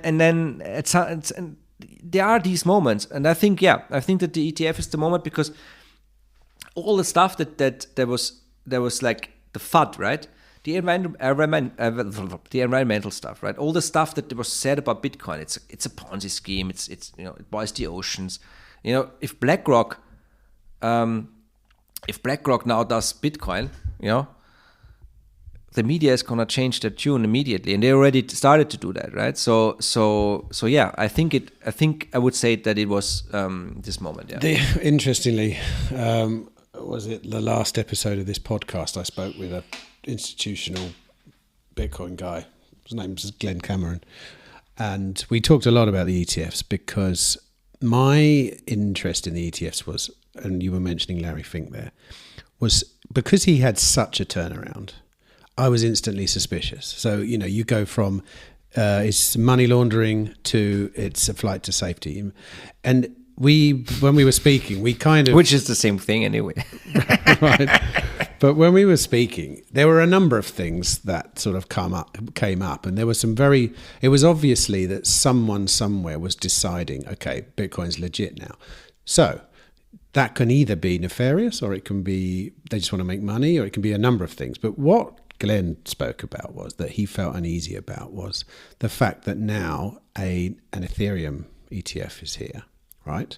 Which is a strange thing in itself, because a few weeks ago Ethereum was a security, and now it's wrapped in an ETF, which is not. Well, first of all, it's not yet, right? But it's not a good look for the SEC anyway, if it is, right? Now, here's a good attack vector on Bitcoin. You can't stop it. You're the guy. You're a central bank who quite obviously don't want Bitcoin to succeed. They have a money printer that they can switch on and off when they want, and that even if Bitcoin's great for people, it doesn't matter. If you're the money printer guy, you probably want to stay in that role.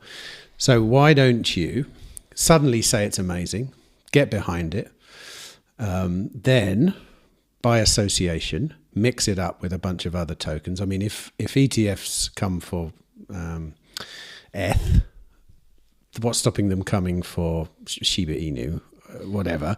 And then when the next FTX occurs, you go, oh my God, we were wrong. This is all a complete nonsense. You've got very wealthy people losing lots of money, and the whole thing is wrapped up in one go. Okay, but that would actually mean that they decided that Bitcoin is so dangerous that they are doing this whole 5D chess thing where they literally sacrifice the image and reputation of BlackRock in order to kill Bitcoin? Maybe. I mean, these are the richest and most powerful people in the world. I don't think they care about reputation, because do you think they want to stay the richest and most powerful people in the world? Well, yes. Well, why don't? I mean, is it? You can see that. Yeah, but I mean, what if somebody comes to Larry Fink in 1994 and says, in order to stay the richest and most powerful person in the world, you should have a website, right? It's the technology. I think it's very simple. I think from the perspective of Larry Fink, somebody has figured out, which we already, I mean, do you think they are so stupid that they cannot see that like the role of store of value that ETFs and stocks are playing could be taken over by Bitcoin? And then you have the option to just do an ETF on that, which is the most foolproof way to make money in the history of the world. You just have a ETF, people pay you, you call up Coinbase, you say, I'm going to buy another 100 Bitcoins, right? And then you make money. Yeah, well, I mean, on the underlying, and if Bitcoin goes to 1 million and you get the percentage for doing literally nothing. Yeah, but I'm talking about the Federal Reserve being behind this, because they literally don't even have to do that to create money. They want to invade Iraq, press a button. Oh, look, there's $1 trillion. Right, let's go and do it. You want to fund Ukraine? Oh, let's authorize another, 40 billion or whatever. I think the money printer aspect of fiat currency is the final boss. And I think BlackRock are tied up with all of that because they're close to the money printer, and there's. But I suspect that. But what if I mean, it's obvious that people within the American elite know that the whole money printer thing is stupid, right? It's not a long-term strategy. They have read their Mises, their Hazlitt, their Menger, their Rothbard. Have they? Yes. Okay. Yes. I mean, even Greenspan, right? Greenspan is a gold bug. He has written this whole thing about, in absence of a gold standard, you cannot protect yourself from the inflation, right? And I understand, if I were him, and if I were within the Fed, I would press that button, because politically, even economically, there's nothing else you can do. But you also know, every time you press the button, it could be the last time, because it could completely collapse, and then you have martial law and people. There's another movie now, Civil War, right? I want to watch it. They're putting it out there, aren't they? So yeah, exactly. So do you know what date that film came out? No. 21st. Really? Are you shitting me? No, I'm lying. You're lying.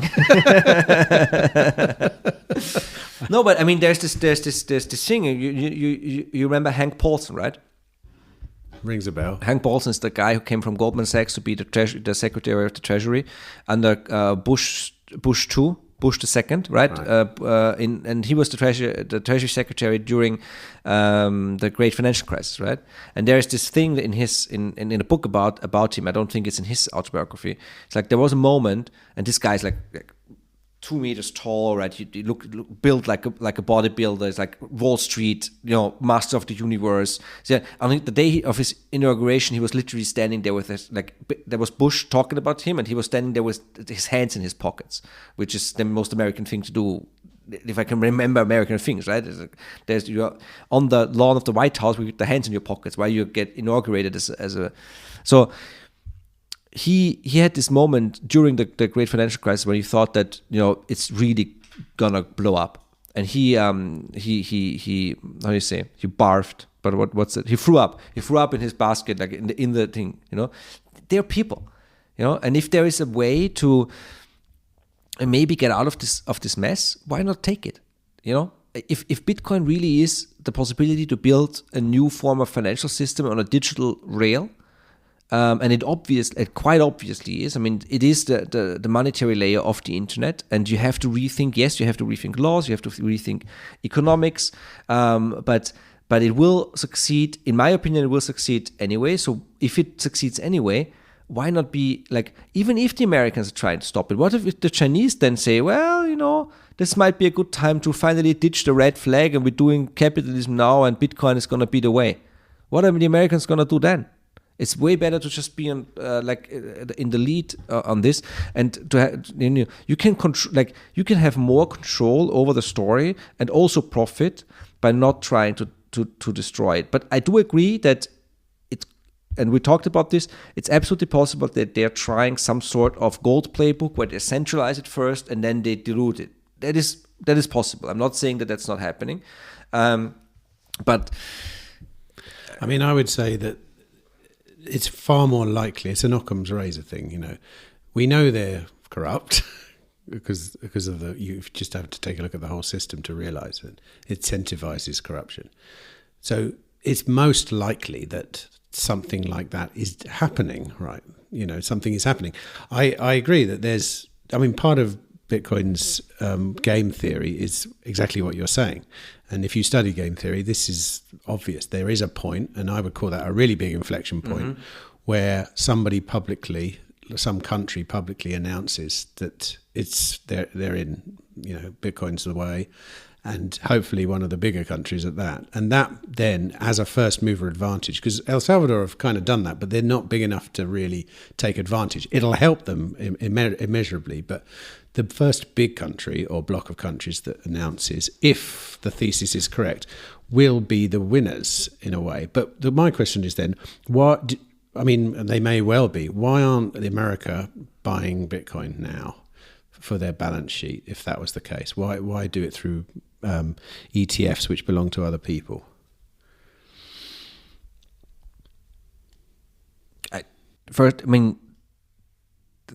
The main difference between the Americans and the Europeans, and we talked about this, is that the Europeans think about the state first, and the Americans think about the economy and the private sector first. And they use the private sector. The Europeans try to regulate everything, the Americans try to innovate. And I know it's a stupid cliche, but it's true.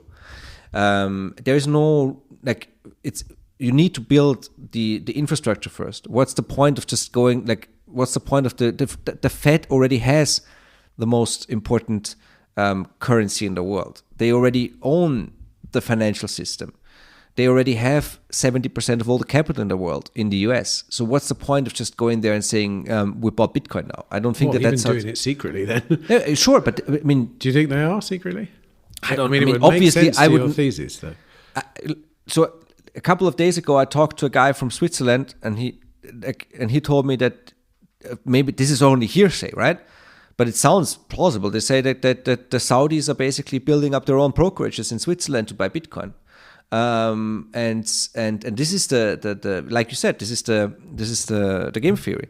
But the problem is I don't know if they are gonna buy, or if they when are they gonna put Bitcoin in some sort of official balance sheet is very, very hard to say, and in what form is very, very hard to say. I think it's more interesting to see. I think the mining, the mining is the physical thing of Bitcoin, and then you already have the production, right? You have the production within, and then you can still, you can just say, okay, you want to mine in America, be our guest. It's the best industry in the world, but we'll tax you in Bitcoin, and then you get Bitcoin for your balance sheet. One other way, which would also make sense, but I don't know how far we are along with this, is just to use the Bitcoin that you have. And that you have stolen, confiscated from, and they sell it though, don't they? I mean, they do, but they do. But of course, well, the first thing that you need to do, and Tesla did the same, right? They bought Bitcoin, they sold it. Well, you need to see if there is liquidity for this. If there's no liquidity for thousands of Bitcoin that you're holding, that they're worthless. You need to have the market. So actually, you need the ETFs first. You need a higher Bitcoin price, higher Bitcoin adoption. And then you can start thinking about, and they print the money. They can print as much money as they want to buy Bitcoin. They don't need to do that now, right? And then yeah, you're right. And then you have the you want to go off the deep end? Yeah. Okay. I'm ready. In my podcast, I'm doing this series with Peter Kotosek, who is an 84-year-old artist / computer entrepreneur. He basically he built his company, and he got wealthy in the 1960s and 1970s in Austria. He basically built all the computers for the banks and the government, right? And the same machines, literal machines that he would put in there in the 60s and 70s, they're still running. This is still the basis for the whole digital economy, right? It's that's why there's a huge. Did you know that there's still a huge market for floppy disks that we used when we were young? Really? For exactly these machines that the world is running on, they were still produced because you need them for these machines. Okay, so really, yeah, floppy disk, yeah, but floppy disks hold hardly any data though. Yeah, but you don't need that. That's the next. That's why we talk about in Bitcoin. You need for the really important stuff, you don't need much. You just need a functioning system, and you don't switch it around willy-nilly, right? Okay, so I did this whole thing, and it's hard to replicate this, but he's an amazing guy. He's 84, super, he knows everything. When Trump does a speech, he will know 10 minutes later. He watches all the news, he follows everything. He's super switched on, right? And he's got into Bitcoin in 2012. When he was, you remember Second Life, the online game? Yeah, he built a bank in Second Life, and then he's talked to his lawyers, and they said that's not a good idea. And then he got kicked out of Second Life, and he got into Bitcoin. But he would buy Bitcoin from a guy on a paper wallet in a coffee house. Wait a minute, it built a bank as in he was off. What was the currency in Second Life? Linden dollars. Right. Yeah. But how can you build a bank that puts money? How do they deposit in that bank? Well, you put I don't know. I thought they had their own wallet and stuff. But anyway, whatever. No. But he built maybe another bank. Maybe he did banking services, but he built his own country, his own Liberland in Second Life. Right? Right. He's an artist. His ideas. You try out the stuff and then see how people and how the government reacts. It's a very interesting thought. The thought, and he is super into the question of what happens with Bitcoin. First of all, the government, he's a libertarian guy, but he understands that the government plays a role. also a positive role, because if you want to use it as capital, you need the whole structure around it. You need to be able to go to the court and say, that's what the Australian guy did, right? We don't want to mention his name, but the guy who's not Satoshi. I'm not going to say his name, but you know who I mean? Of course. You know what he did? Why he did this? He wanted a piece of paper from a British court, because the British courts are the most trusted, that says that he's Satoshi. Because if he has this piece of paper, then by implication, he can control the 1 million Satoshi coins. Of course he cannot, because he doesn't have the key, but he has a piece of paper, and the piece of paper itself is worth something. It might be worth billions. That's all he wanted. So Peter, it's not my theory, but it's Peter Koltosek's theory. He says he expects the governments to just go and look at dormant addresses that have not moved, and maybe even be like addresses that they confiscated, because they can sell Bitcoin that they confiscated if they have the private keys. But what if you confiscate Bitcoin and don't have the private keys? Somebody else has the private keys, but you say, okay, this is Bitcoin from some nefarious activity, I don't know, some illegal mining or whatever, and I'm the government, and I say, this is my Bitcoin now. I don't have the private key, but I decide that this is my Bitcoin now. And we have a big conference with all the other governments that say, here's your Bitcoin, here's my Bitcoin, or whatever. And if you have the private key, you have a decision to make. You can move the Bitcoin, but you better not get caught, because you just moved some government's Bitcoin. Yeah, but you could just go to a different jurisdiction. Not all governments are ever going to come together and agree on something like that. Sure. But the question is, what about the Bitcoins? This will all play out, right? What about the Bitcoins that are really dormant, where nobody has the key?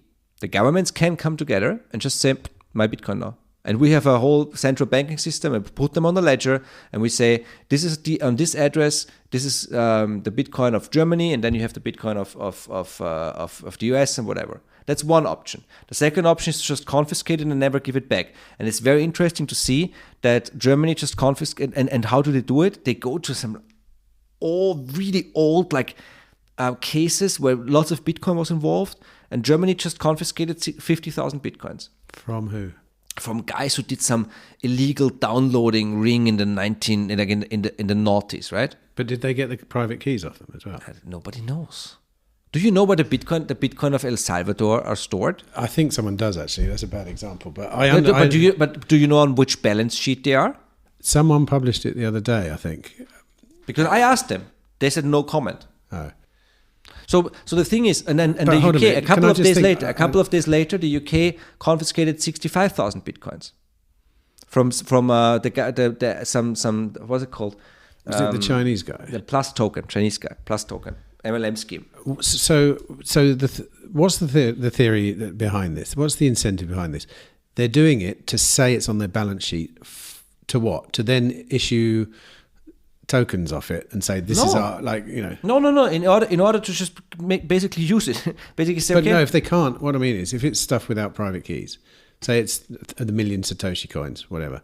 Suddenly the US says, right, they're ours now, but they can't spend them. What benefit do they get from that then? Well, they can spend it if they want to spend it with some other central bank. But they can't send them to them. It's the same thing with gold. When gold gets, so you make a token of no token. When gold gets when gold switches hands, all they do is they change the sign that's in front of the door at the New York Fed or the Bank of England, right? The gold never moves. But someone does own the key to the door, though. In that case, I agree that it could happen. I'm not saying it happens. I'm just saying let's think about crazy stuff, right? I mean, I've never heard that before. It goes back to the thesis we were talking about earlier, though, that if Bitcoin is used in the way it's meant to be, then this would be null and void.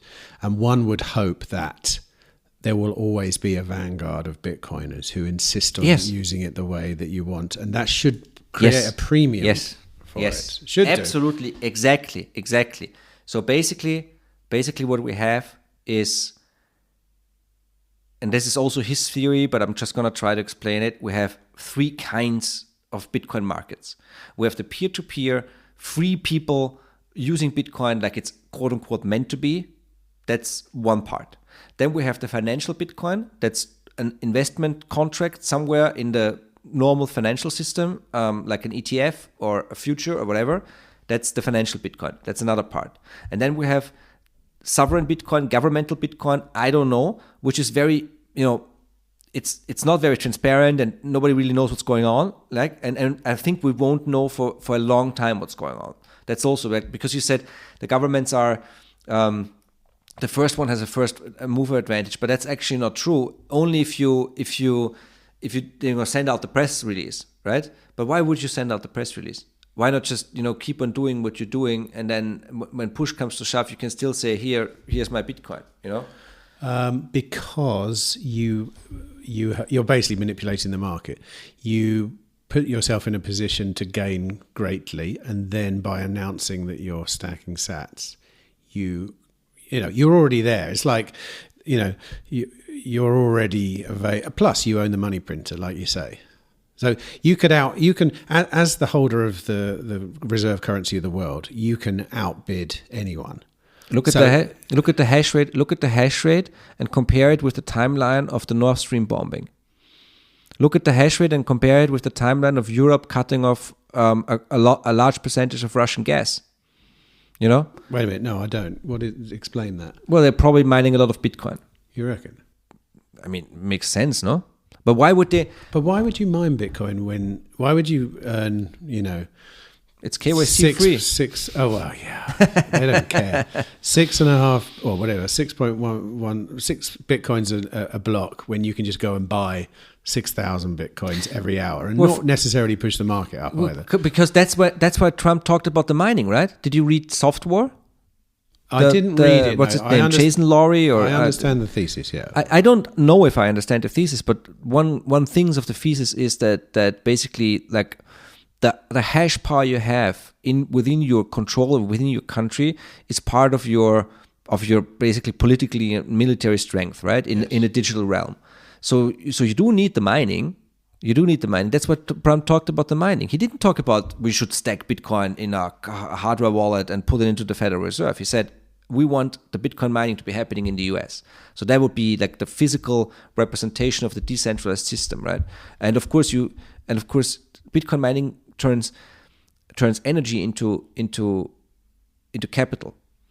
Well, they have enough energy. Everybody has energy. We could do all the Bitcoin mining in Austria. Like we have enough energy. We just has and there's also the other way, right? Norway, Sweden, Iceland. They are trying to get rid of Bitcoin mining right now because they're stupid. So it's not that on environmental grounds. Yeah, that seems partly. I mean, they say it is, but partly. I mean, for Iceland, for example, it's so stupid that I cannot. Yeah, maybe it's not. In Iceland, it's actually Iceland has enormous amounts of energy, geothermal, right? So what do? They have a large aluminium industry there because it's very energy intensive to produce aluminium, right? So they import the raw materials, they produce aluminium, they export the aluminium. That's how they turn energy into capital. Now you can do the same thing with Bitcoin, obviously. Now the Icelandic prime minister is saying we don't want the Bitcoin mining; it's shady and whatever, environmental. They do the same thing with. So my thing is, okay, one of the most important industries is aluminium. Now the Bitcoin miners come and compete for the energy that the aluminium companies want. The aluminium companies cannot just pack up and leave. It's very heavy stuff. So they are lobbying the government in order to get rid of the Bitcoin miners. That makes a lot of sense, no? I would do it that way. Presumably, though, there's a lot of free energy still available in Iceland. If you were a Bitcoin miner, you could probably go get a new geothermal energy thing. I think we should go back to the question with Ethereum, and is this the way to destroy Bitcoin? Maybe it's the way I think it's the way to destroy Ethereum.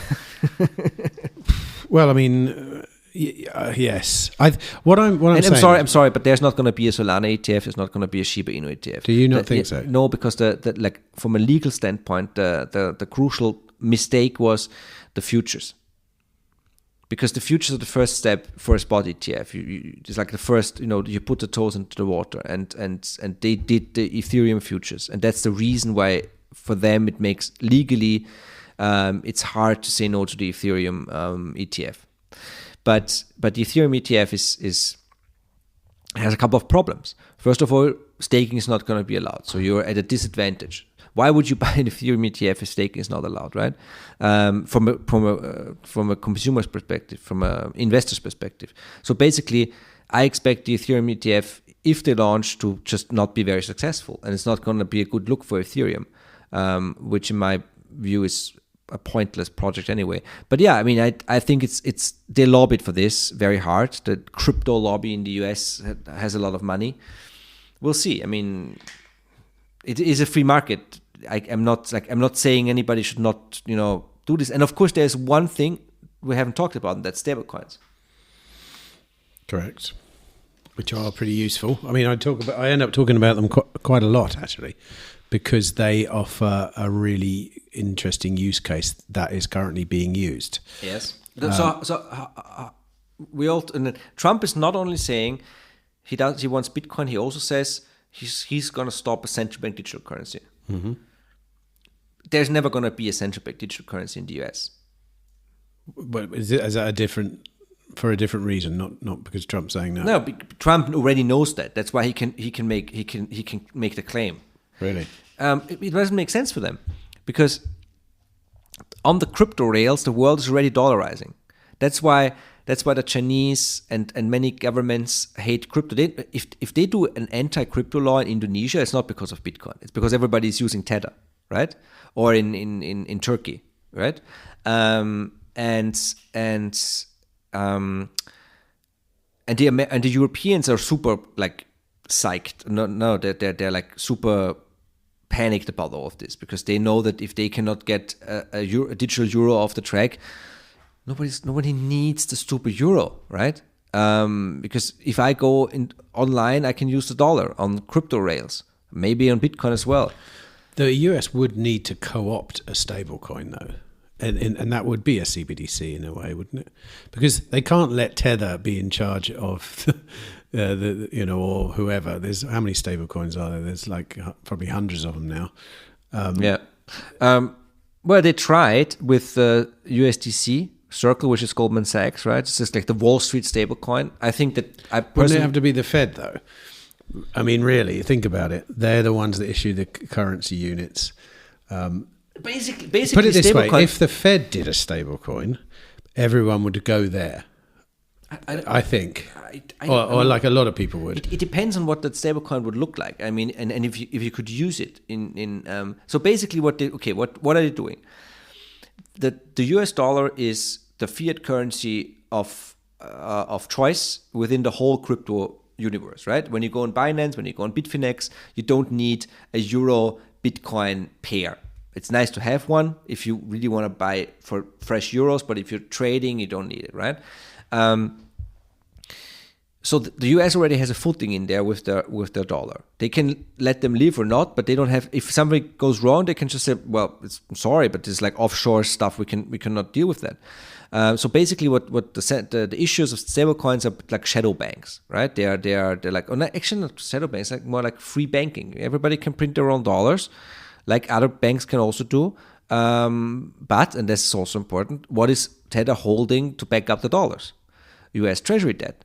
And Tether is the 25th biggest holder of US Treasury debt at a time when China is selling its Treasury debt, and at the time when the Saudis are trying to get out of the dollar, right? So they need somebody to hold their stupid paper. So what if you just dollarize the whole world, right? And use that as a demand for your Treasury debt. Then there's another one. Have you heard the Mark Goodwin thing? I think it's Mark Goodwin. I'm sorry if the name's wrong. The Bitcoin dollar. So do you know the concept of the petrodollar? Yes. So the concept of the basically, very crudely, we had two big financial systems. The first financial system was the gold standard, or some sort of gold standard within like the 1900s, right? So the currency, the fiat reserve currency, or the fiat, the most important fiat currency was the one that you needed to get to the most important commodity of the time, which was gold, right? So that would be the British pound. for the longest time, and then a little bit later the dollar would, and some others. But okay, in the 20th century we turned from gold to black gold, right? Oil. So you needed the dollar in order to get the most important, because for fiat currency, usage demand is everything, right? As long as there's people wanting to use your currency, you can print more, right? Basically. So the Americans did the whole thing with the petrodollar. You needed the dollar in order to get the most important commodity of the 20th century, which is oil. So if Bitcoin is the most important commodity of the 21st century, digital gold, and if you control 95% of all on and off ramps, either through real dollars, quote unquote, or through stablecoin dollars, you still have a lot of usage demand for the dollar. The dollar is still the dominant fiat currency. How do you control the on-off ramps, though? I don't understand. You just let it happen. Oh, because dollar is already like it's like we're talking. So as long as we're talking English now, right? Right. It's the card. Dollar is like the English of the financial markets. It's like it's the standard. Because you can print it, it doesn't matter how's using it. You just want everyone to be using it. You mean? Yeah. And that's the way you control it. You're not literally controlling the on-off ramps. No, you're not literally controlling the on-off ramps. No, you are basically just you're profiting from the demand for dollars because of the on and off ramps that are in dollars. And yeah. But what about the fact that there is a number of nations around the world, like you said, that are trying to compete with the dollar in that sense? Won't they, It's a whole podcast for itself. I know, but so the most successful competition the dollar has ever seen is the euro. It's not the stupid yuan. It's not the BRICS currency is a complete it's the euro. The euro was and the euro was. The Americans have ruined the euro in a way that is so brilliant that I just have respect for that. They just took it over. First, it was the whole Draghi whatever it takes thing. When before it was like there were still some remnants of like the idea of a hard currency. You cannot just print money to bail out the government, and then Draghi just said, we're gonna print it, okay? Let's just, we're gonna print it. And then you had the thing with the Russian reserves. So it's understandable that the Americans would confiscate Russian reserves, right? It's politically understandable that the Europeans did it, but by doing that, Lagarde single-handedly ruined the euro. Basically, it's like Lagarde killed the euro because and now they're killing it off by using the Russian reserves and giving them to Ukraine. But if you are Russia and China actually did a huge gas deal that was priced in euros, and this is what the Europeans always wanted. The euro was the idea of having the same exorbitant privilege that the Americans have and just print your own currency to buy energy. It's also what the Chinese want. The Euros wanted that. So you talked about Iraq, right? I mean, this is not a conspiracy theory. Come on. The euro gets launched in 2000. The American stock market immediately implodes and you have the .com crash. Then Saddam Hussein, back then one of the most important oil producers, switches from dollars to euros. The American press, the British press is like, look at the stupid Saddam, he's going to crash and burn, the euro is worthless, look at our interest rates, the dollar is so great. A year later, it worked out perfectly for the Europeans and Saddam, right? And I'm not a fan of Saddam, just this is facts. Then 9/11 happens.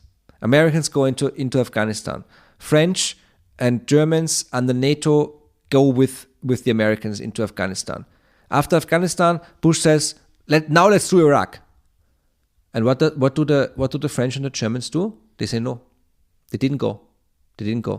Because they knew that was an attack also on the euro, right? And the Americans went into Iraq. First thing they did, turned back to dollars, right? They didn't go.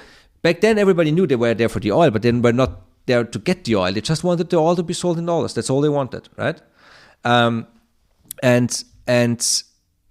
then there was one blow. It's also the reason why the Europeans are still like very cozy with the Iranians, because they have this idea that they can turn the Iranians into their Saudi Arabia, right? Because the Iranians hate the Americans, so it never works.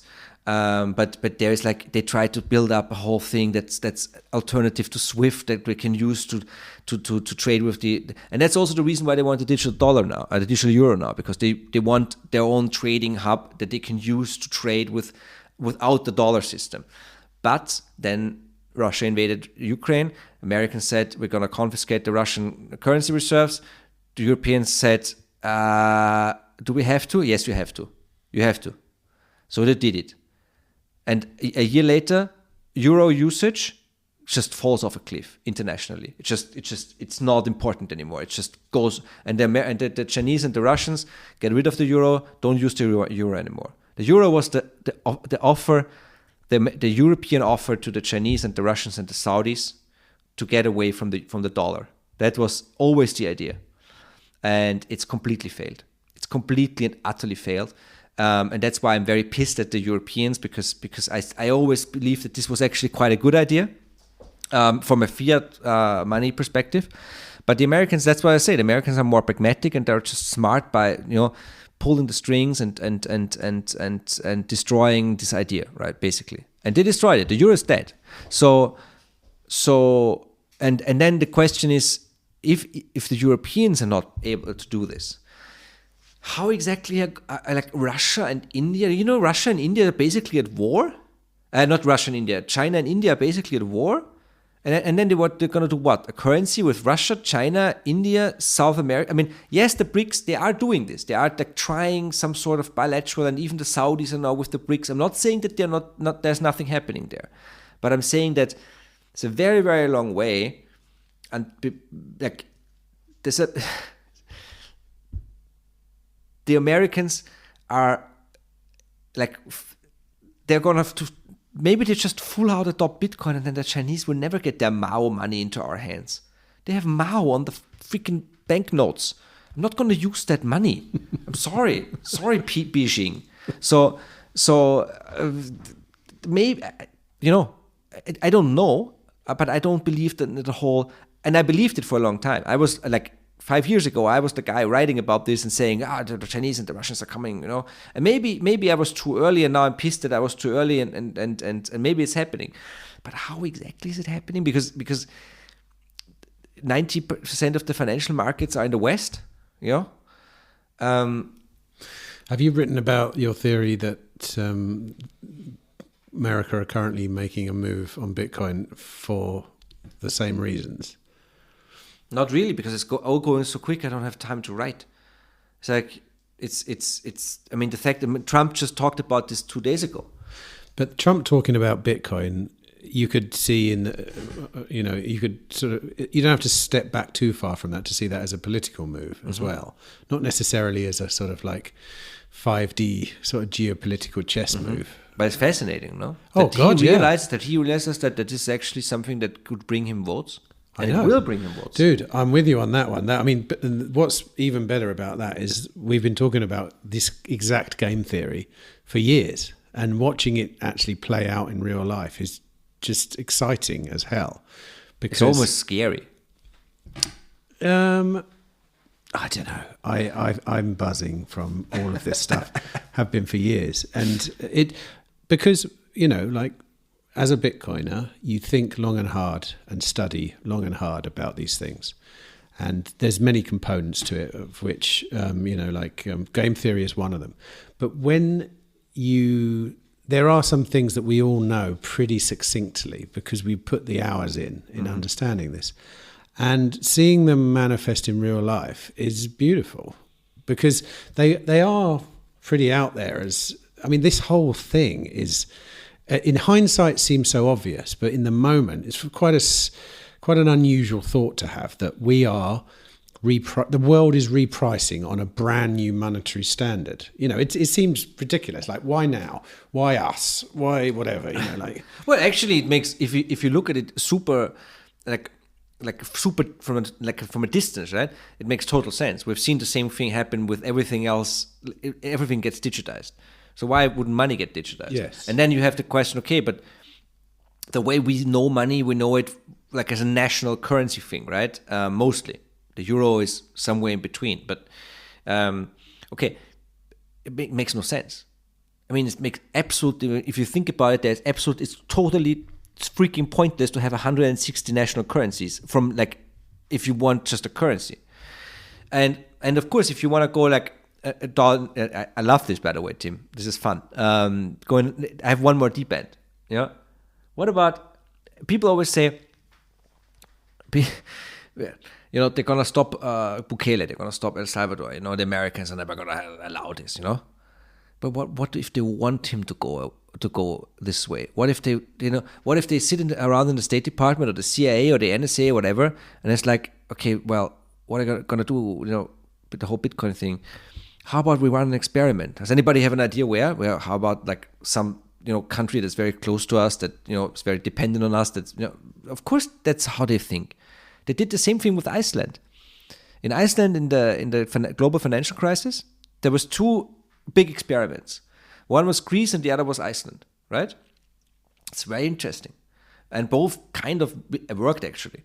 So Greece, we all know about. Austerity, bad Greece, bad, Actually, Greece today is doing pretty well because these hard cuts do help. But they still got their bailouts and their money and whatever. Iceland didn't get any of that. During the great financial crisis, the Americans, they opened swap lines, basically like they had like pipelines for money into the whole world. Like everybody who needed dollars got dollars, right? That's how they saved the European banking system. Blah, blah, blah. But the Icelandic banks, they were pissing off the UK for a long time because they were building up this offshore banking platform and had better rates than the UK, and a lot of money went from the UK to Iceland because it was close, right? And the British, they had an ear in Washington, and they told the Americans, if Iceland calls, how about you don't pick up? and the Americans were basically saying, well, actually, let's try this because it's an island. What's going to happen? We have to see what happens if we let the banking system fail. Well, what happened is that Iceland was the only country that sent bankers to jail, and they just got rid of the banks and went back to fishing and sheep farming and was totally fine.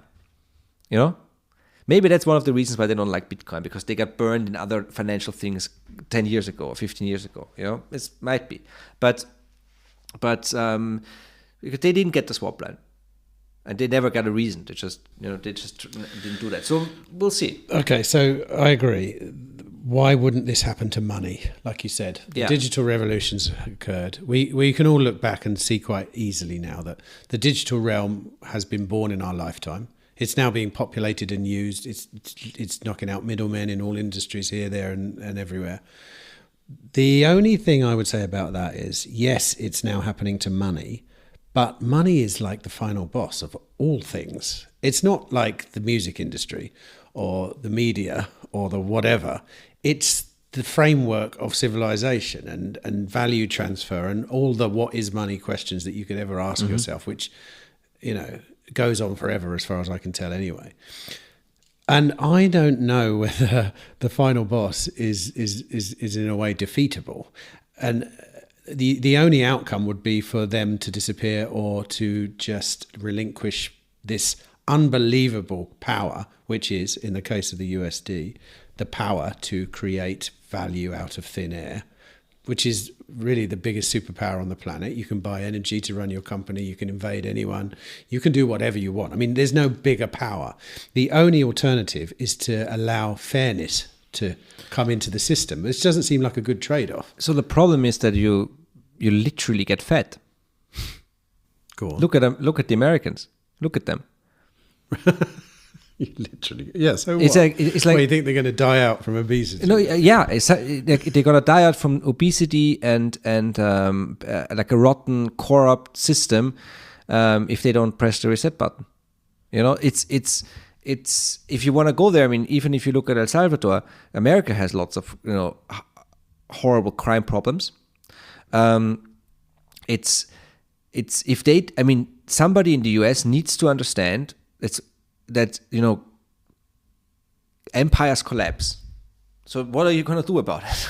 right? So well, yeah, but the Fed is not an empire. It's more like it's a private corporation basically, and it probably spans time and space and families involved. It's not like a democratically elected system or whatever. But the point is that really it's the Fed had enemies from the start. Forbes magazine? Yeah. Forbes magazine was founded in opposition to the Fed. Steve Forbes, the guy, I think it was Steve, or his father, the guy who founded Forbes magazine, I forgot the first name, he was the one who gave us the story from Jekyll Island. He was the first source. He was the one that said there is a conspiracy going on by some bankers going to some island, coming out with a national bank. American, what was it? I think Hamilton was against it, or I don't know who one of the founding fathers was against, But American central banking was always a hot topic for Americans, right. and there are still, what I'm saying is that there are still people who think that was a stupid idea, 110 years ago. True, but the people that founded the Federal Reserve are a certain type of person that exists on this world, always have done, always will do, and they are not going to play fair by the rules of Bitcoin, which is the only way to interact with Bitcoin as far as we can see at the moment. But that's not their style, is it? Their style is get the means of production or get the whatever and rule from the top, which is not the Bitcoin way. The first generation does the work, the second generation builds it up and gets rich, the third generation lives a good life, and the fourth generation just squanders it all. We're in the fourth generation now. It's just it's the if Blockbuster can get disrupted by Netflix, why can the Fed not get disrupted by Bitcoin? It's the technology that we have here is so powerful. Yeah, but it's like it's slightly different. It's like fire getting. It's like nothing. It's not a progression, is it? It's a whole new thing. It's like money not in the hands of human beings. The creation of money not in the hands. So it's not like an evolution of money. It's suddenly like this new thing. It's like going from not knowing what fire is to being able to light something. It wasn't an evolution. It was just a discovery or something, wasn't it? It's like I think this is why I'm always looking back at myself thinking, is this really happening? Because that's where I always end up going with it. This is like such a once in a large, imagine being around, but gold's been around for what, 5,000 years or whatever it is. Yeah. That's a long time. Yeah. For us at least. So it's a big deal for this thing to happen right now. And I get it. The digital realm is new. Never existed. We never had access to it. We created access to it through technology. And yeah, we're moving into it now. We're moving into it. Bitcoin is there because we're moving into this realm of the digital realm. And that's where this thing needs to exist. I mean, fortunately, it has a connection to the real world through mining, which extremely is phenomenal. Important. Yeah. But it is a new world, and that's what's happening now. I think the question is, okay, there's going to be people who oppose it, right? And there's going to be people who try to stop it. But there is no, even the Federal Reserve, even the elites, they're not like one club that doesn't have differing opinions, right? They're constantly fighting with each other, right? Within, we don't even see that. And we don't even know, but of course it's going to happen. It's basically like in the classroom, right? You like him today? Oh no, I don't like you anymore, And that makes me think gradually and then suddenly happens, though. I agree. I think within the world, there will come a point where Bitcoin holders are so spread out through society, which is kind of probably already the case now, that there's, individual incentives will be at play.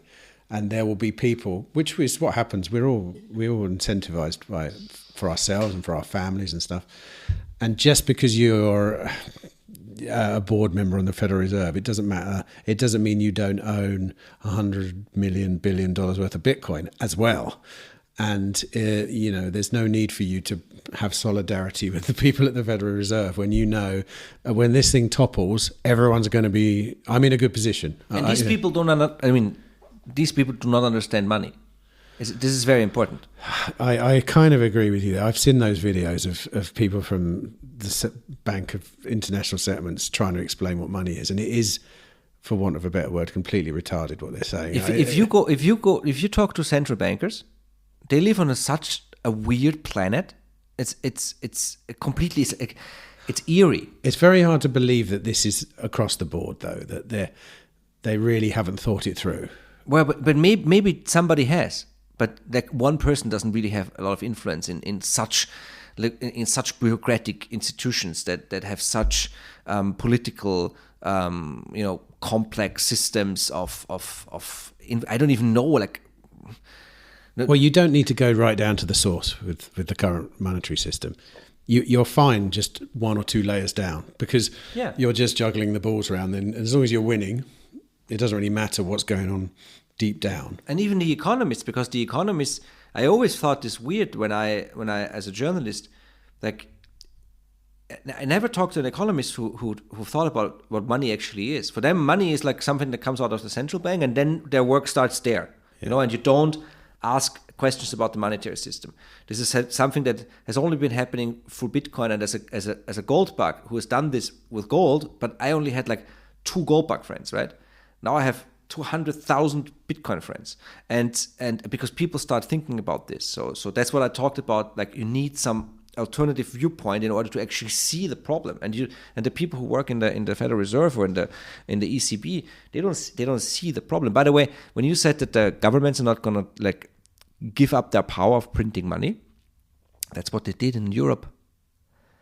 That's what Austria and Germany and France and Italy and Spain all did. They just decided, the next generation of politicians is not going to get the printing press. It's true that, they decided, okay, we're just going to print the money in Frankfurt now. That's that's like how it was destroyed. But the fact of the matter is that they actually gave up that power. But someone else retained it, though. Yeah. Yeah, right. That's different. but that's like.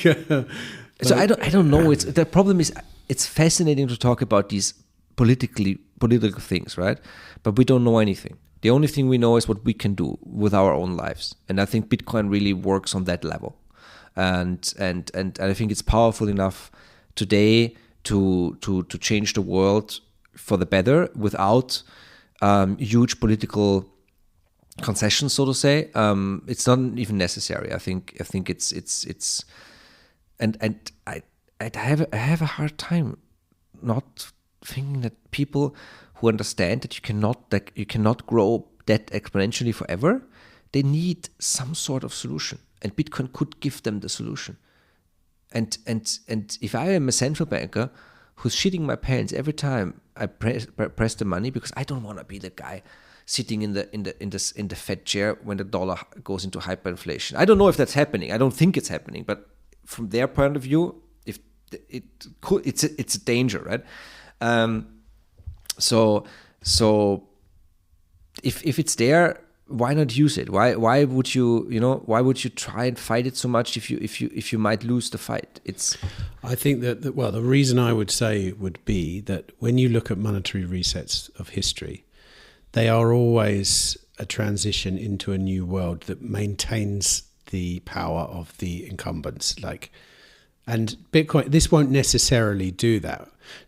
Traditionally there might be a war, for example, and but when you look on the other side of the major event, the people that had the power before tend to still have the power, and it's just people like you and me who've had everything devalued and lost everything, and we start again. But it that's an important aspect of monetary reset, I think, and in this case, they could come out on top.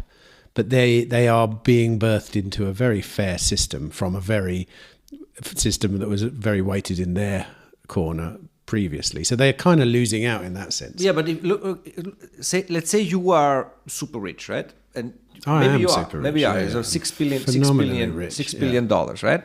And your family is super rich, and you like Succession. You don't watch television, but you're just like, that's why I'm so rich. I never bought TVs. I've saved so much money over the years. So there's 2 options, right? Option 1 is you just you dabble with Bitcoin, and you just you do your part. Option 2 is you ignore it and you fight it.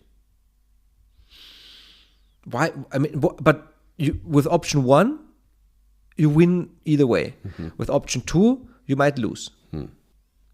And then I don't know that the whole thing really resonates with me. What Jeff Booth always says, and it's like if anything that you put your mind to, anything that you fight, just gets stronger. That's why it's so funny to see them fight Bitcoin, because they do fight. It's not like it's true. It's true that like even especially in the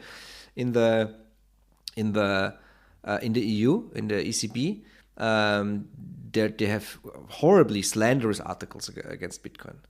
But the thing is that when you look at the people writing them, they don't seem to be very smart. And when you look at 1989, that was one of the things. Like after so many years of communism and purges and institutional corruption, the people who rose to the top, they were just not the brightest of the bunch anymore. They were not like the elite. The elite only by function, but not by. And if I am somebody like a tech guy, right, like an Elon Musk or a Jack Dorsey or the what's his name, Balaji, or all these guys, yeah, I would not like. Would you want the stupid apparatchiks run the future of the world? If you have the power to just do something else, because they do. And nobody's going to stop them because you don't even know what they're doing. And then there's the other thing, and this is also important. There's many things. I think the main thing now is store of value, yes? But the next step would be internet native business models online. So what I mean is basically like you can see it in podcast streaming, Lightning Network, you can see it on Nostr, some stuff that is not possible without Bitcoin, right? That would be the next step. And think about like having apps on the internet that have the monetary layer already built in. And if you are an entrepreneur and you see, okay, I could theoretically do the same with PayPal or whatever, but then PayPal gets a cut and we have to do KYC and AML, and I know now we have to do it. But as an entrepreneur, I'm thinking, I have an advantage if I don't do it. If I just plug into the system where people can just participate, and many people will because they don't care, I think Bitcoin I honestly think Bitcoin has already won in a way, and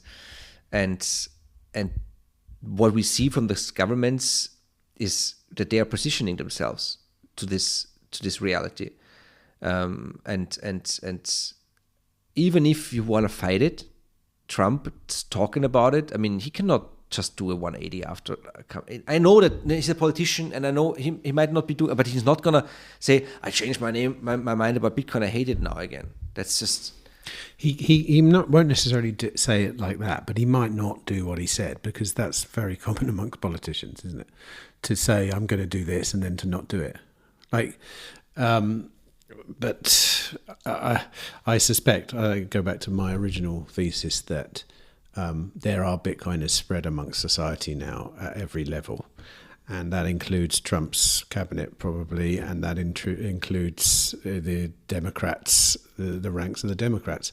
Mm-hmm. And I think that's how it eventually wins. I think individual incentive models, the incentive models of individuals as a whole, will mean that no one's going to let it ride. And the other beautiful thing about that model is you don't even need to really buy much Bitcoin to benefit from that model, because what happens on the whole is, even if you're dabbling with Bitcoin, as the price goes up and your sort of your net worth increases and the value of your Bitcoin as your total net worth increases, by nature you start protecting it. By default, you start protecting that little aspect of your life, and then before you know it, you're basically, maybe you're talking to people in positions of power and you're saying, well, maybe we shouldn't do that, because you've got 100 grand's worth of Bitcoin that used to be 2 grand's worth of Bitcoin or something. Who knows? That's why it's so important, and that's why podcasting is so huge within Bitcoin.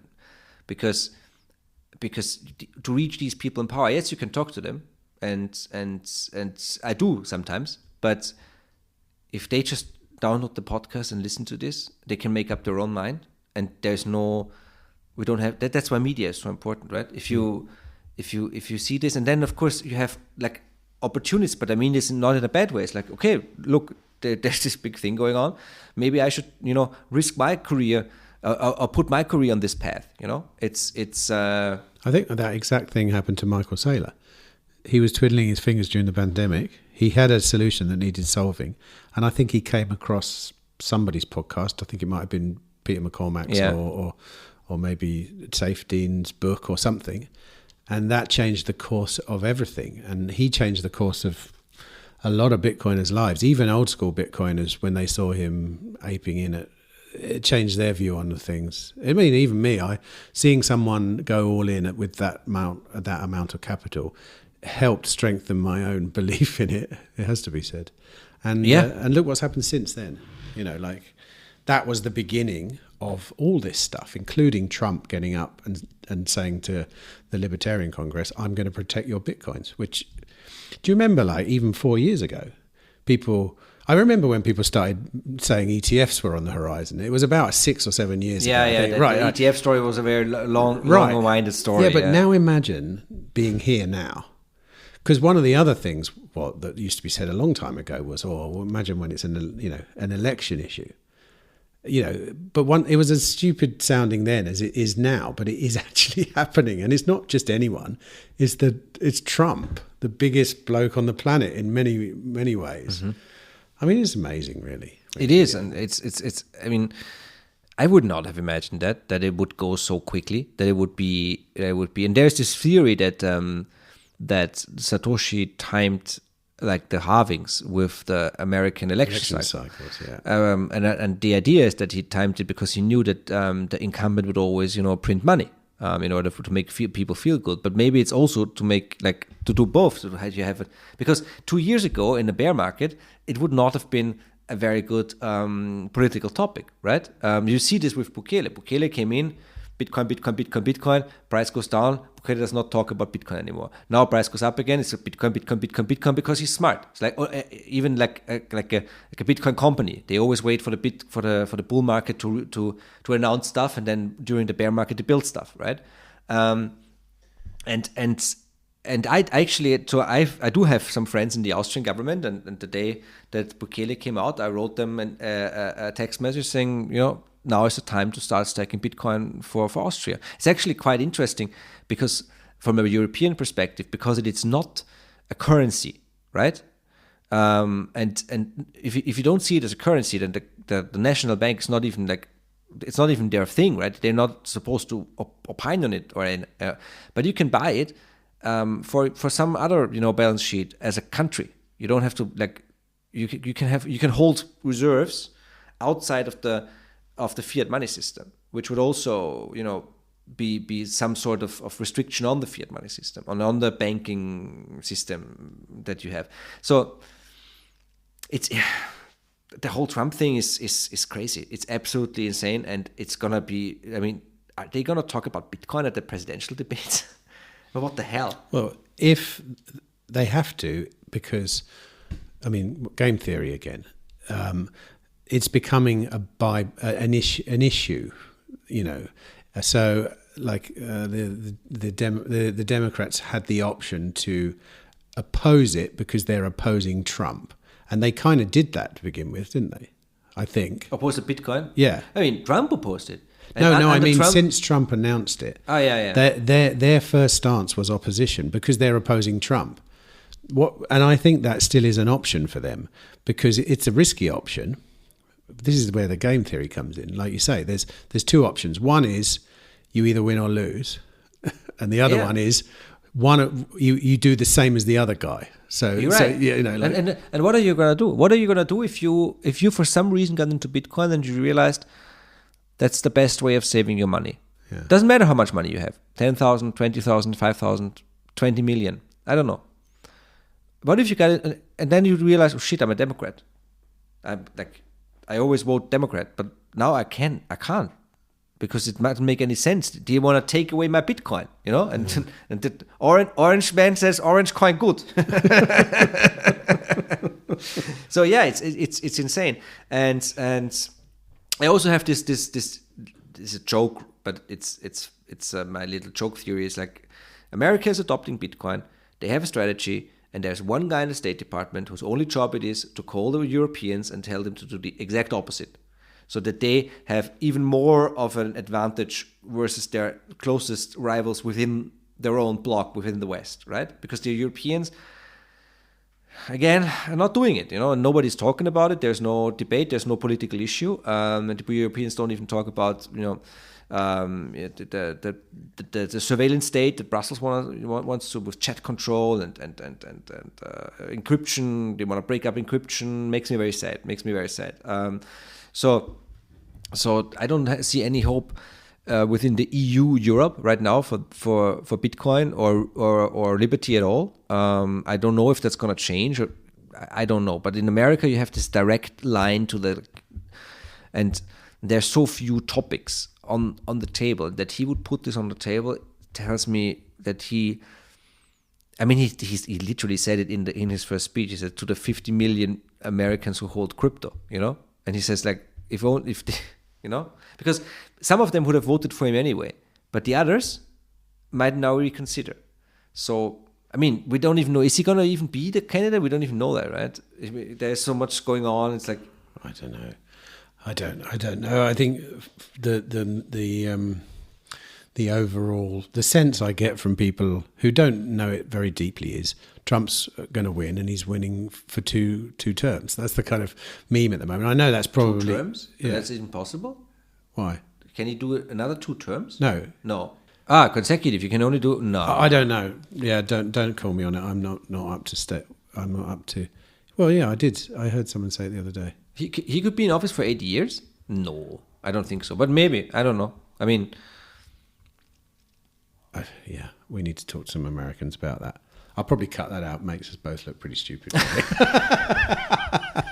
If you cut that, we don't have any material left. It's like just 10 minutes. Yeah. No, but it just basically showed that we don't know what we're talking about. But in a way that it made me think of Putin. Because Putin just says, well, I changed the constitution, now I'm in power forever. Yeah. So it's actually a good thing that there is rules. So I don't know, but it makes... Didn't Kelly do that, though?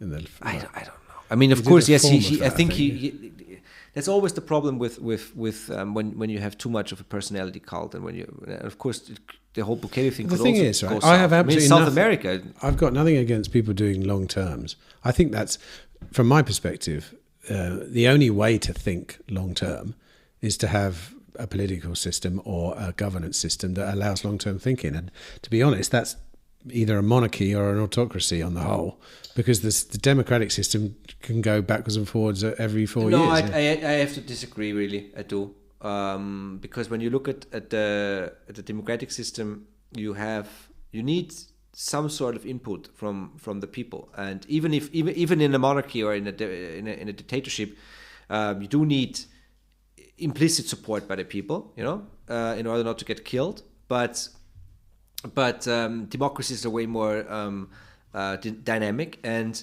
yes, you have another person. First of all, it's not every 4 years, because you can be in power for 8 years. It's good to not be in power forever. And then you have systems like you have them in Germany or in Austria, where as long as your party, as long as you're the head of your party, there's no term limit. Angela Merkel was in power for, I think, 13 years. But that's enough. Of course, it's enough. It's not good for Germany. Germans will hate me for saying this because they don't like Angela Merkel, but look at what you got now.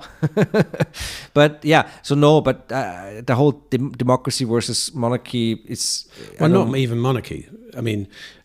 Just anything that allows long-term thinking. And Dubai is a good example here. Dubai, the input you get from the people in the Dubai regime is, are people coming here? Are businesses thriving? Because they went from naught to Dubai in a very short period of time. They had to treat their residents like customers because they really needed customers. And it worked. And work slaves.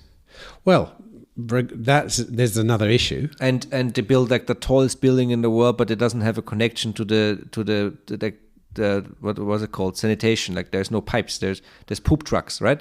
I don't know. There's poop trucks. The Burj Khalifa, right? Yeah. There has no connection to the, what's it called? The sewage system. The sewage system, right? There's there's like poop trucks going there every day. The problem. There are poop trucks, but that is a separate issue. I agree. There's a lot of pros and cons to Dubai, but what you can't deny is that the model that they used allowed them to think long term, and there's no political process there. So no one's trying to vote on what should or shouldn't happen in Dubai. It's a family who have decided, and they've made pretty good decisions. Not always. Look, I'm from Austria. We like monarchy. You know, we had the Habsburgs for 600 years, and it went okay, right? It wasn't bad, but it wasn't. They weren't dictators, right? There was bad episodes and incest and all that stuff. But and you still have a monarchy, right? So it's I get it. I know what you mean. What about Venice then? Or Venice was around for 1,000 years, wasn't it? Almost. I think it was the Habsburg who killed them. Was it? Yeah. They got a lot to answer to. Yeah. But so this is very. I don't know. That's my answer. But I'm actually on the side of. I would where would you rather live? Would you rather live in America, or would you rather live in Dubai or in Russia or in China? I would rather live in somewhere like America with a system which was kind of similar to Dubai. I would like and this is where a lot of free city projects are heading. They are private cities, essentially. There's no political movement in them. They are contract based, so you would sign a contract about what you can and can't do, but it's very important that you have a choice. And yes. No one in our movement is saying we shouldn't have democracy, we shouldn't have monarchy, but everyone is saying we should be able to try all of these things, and at certain scales as well. And I would be very interested in a jurisdiction that, obviously not Dubai for me because I'm not a fan of the desert, but a jurisdiction that allowed me to think long term business wise, which would be a contract. I think it seems like a good idea. I think that Bitcoin and the internet will usher in. I do believe in the whole sovereign individual thesis, right? And many of the things, like when you say orange man, right? It's like it also says that the politicians need to be louder and more shrill in order to like Milei with his chainsaw, right? In order to actually get the attention of the people. And I do think that technology and in general and Bitcoin specifically gives so much power to the individual that many of these things are going to happen. And I think it's a very, very good thing. But I don't. But I think that democracy is the best way to get there in a way. It's the only way to have the release valve that's not a bloody or some sort of like revolution that we had in the end of the 20th century in Eastern Europe, right? That was a function of centralization, though, not the political system, right? Like, I agree. Wars between very large blocks of nations are a bad idea because they end up in annihilation. Yeah. I mean, I do believe in institutions. I believe that institutions are important. I do think that there needs to be checks and balances on the power, and I think that taking away the money printer is the best way to get there. And then we can see. Then you can chop around. So the next thing is what we cannot have is any real restrictions on where you can go. It's very important that none of that has been tried during the pandemic actually worked. Right now we can go. It depends on where you're from. I mean, it depends. But with a European passport, you can go pretty much anywhere, right? This is important in order to have this option to just leave and go somewhere else where it's better. I think that's important. And Bitcoin also helps, like we talked about. Bitcoin helps enormously because you can take your money, right? And if the EU turns into some socialist hellhole where everything is controlled and it's super bureaucratic, and then they say, you can sell your Bitcoin, but it's a 70% tax or whatever. Well, then you're just gonna leave, and you're just gonna go somewhere where your Bitcoin is good, right? Roger Ver just did that. Don't forget. Remember? Yeah, but he didn't pay his taxes. Yeah, but that was about leaving. No, but he knew that. No, that's it was different. big. He basically owned Bitcoin, left a country, America, and then in hindsight now they've arrested him for not paying an exit tax on his Bitcoin. But he should have paid the exit tax when he did that, right? Right, but that's a big barrier to leaving for most people in your thesis of being able to sort of come and go. It depends if you already have the exit tax. Yeah, but I think that's happening. Like they're pushing for things like that in the UK now. You know that making it. I've just been talking to someone else about this. It's so annoying that a government's response to increased competition from other countries is not to make themselves better. It's to just say, right, it's harder for you to leave then. But they're debating this in the UK now about exit taxes and stuff. It's like... But this is interesting. Because we talked so much about, are they going to stop Bitcoin? Well, what if they're going to stop you? Yeah. So I think that the real dangers for freedom and also democracy and liberty is the whole... what we just talked about, the whole control mechanism, and like what does the fiat socialist system that we talked about in the beginning, what do? More inflation and more control. That's the only way to do it. That's why when Comrade like Christine Lagarde, right, she said, if there is an escape, it will be used. One of her most beautiful quotes, if there is an escape, it will be used. She was talking about Bitcoin. Because she knows that the whole idea of financial repression, which is basically the playbook, high inflation, to get the money, like take more money from the people, it's not going to work if there's an escape. So if there is an escape, it will be used. But I think that like within this global system, there is enough people now that understand that in the end, they always get you as well. If you come up with some stupid surveillance shit, right? It's not going to just be for your enemies. You are going to get surveilled. And that's also actually what we saw in the Eastern Bloc, right? The people who took power, either like it went both ways. The people who were in power found themselves in the prisons, and the people who found themselves in the prisons took over power. And both ways, even like within the communism, right?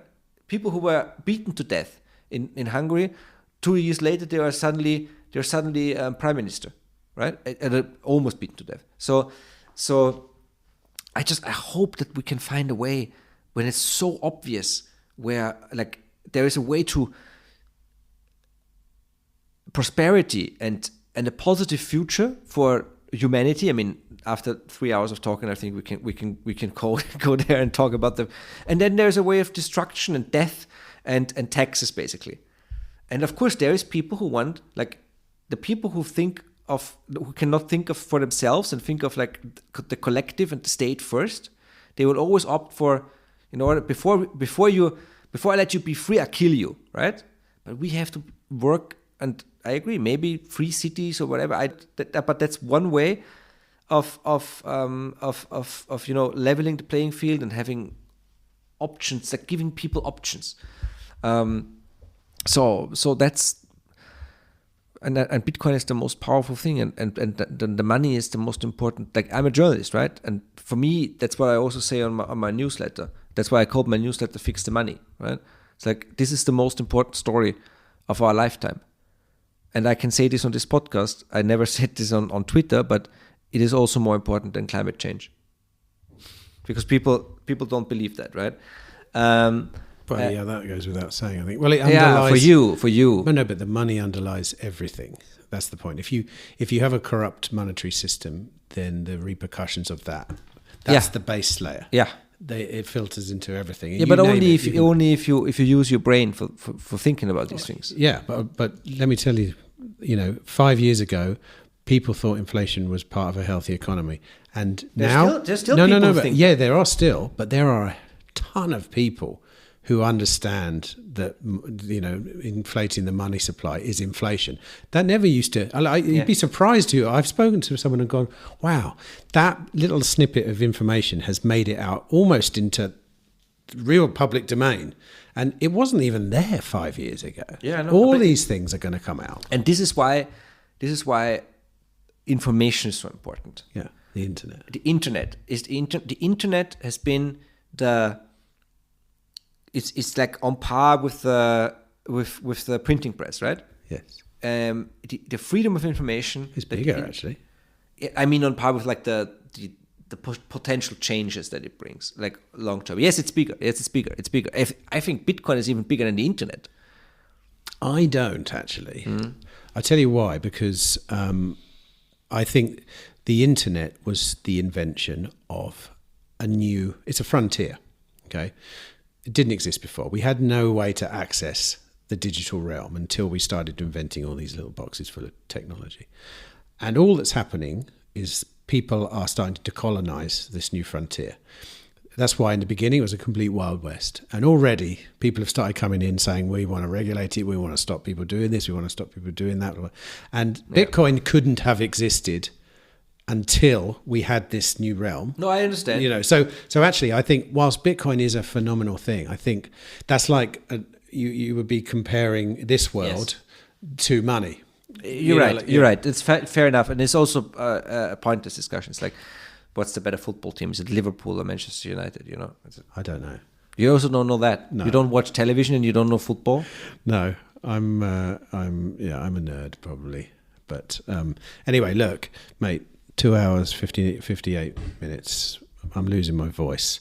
Have you got something to leave on? Leave on a positive note. Give me some... I think anybody listening to this who has been in Bitcoin for a while, who's still here, why aren't you asleep? Is seeing this as a positive thing. Like there's like the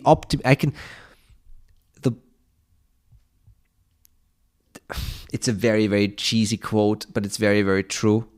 Be the change that you want to see in the world. It's and what makes, like, I also come from this world of complaining and then saying, what can the government do about it? But the thing is, now you can actually do something yourself, and you just have to be, and I have always been like, for example, when we talk about money or whatever, and inflation, I mean, yes, there is people that will tell you with a straight face that some sort of healthy inflation rate is good for the economy. It's basically the idea. If we tell people that we steal from them, they will go out and buy shit. That's yeah, and that's people, and that because you said about thinking long term, the basic necessity for thinking long term is the ability to save. If you take away the ability to save, all you have is like consumption fiat slaves that we have now. And I think that the fiat money system and this Keynesianism, this Keynesian economics, maybe it's Marxist, I don't even care. That's like at the root of so many problems. It goes to stress, and it goes to like health problems, and it's like, and even climate change and all the environmental stuff, right? If you want to say like use less resources, you have to find a way to save your capital for later. And people like Keynesian economists, many Keynesian economists just hate the fact that some people don't want to spend their money immediately. And Bitcoin gives you that back. And Hayek said in 1984, he said, we can't take the thing from governments, or all we can do is introduce something by a sly roundabout way that they cannot stop. And I believe that, I don't know if Bitcoin's that, but I think it's well worth, not fighting for it, because it doesn't really need us fighting for it, but it's well worth being along for the ride and doing your part of building a more positive future that for me is built on life, liberty, private property, and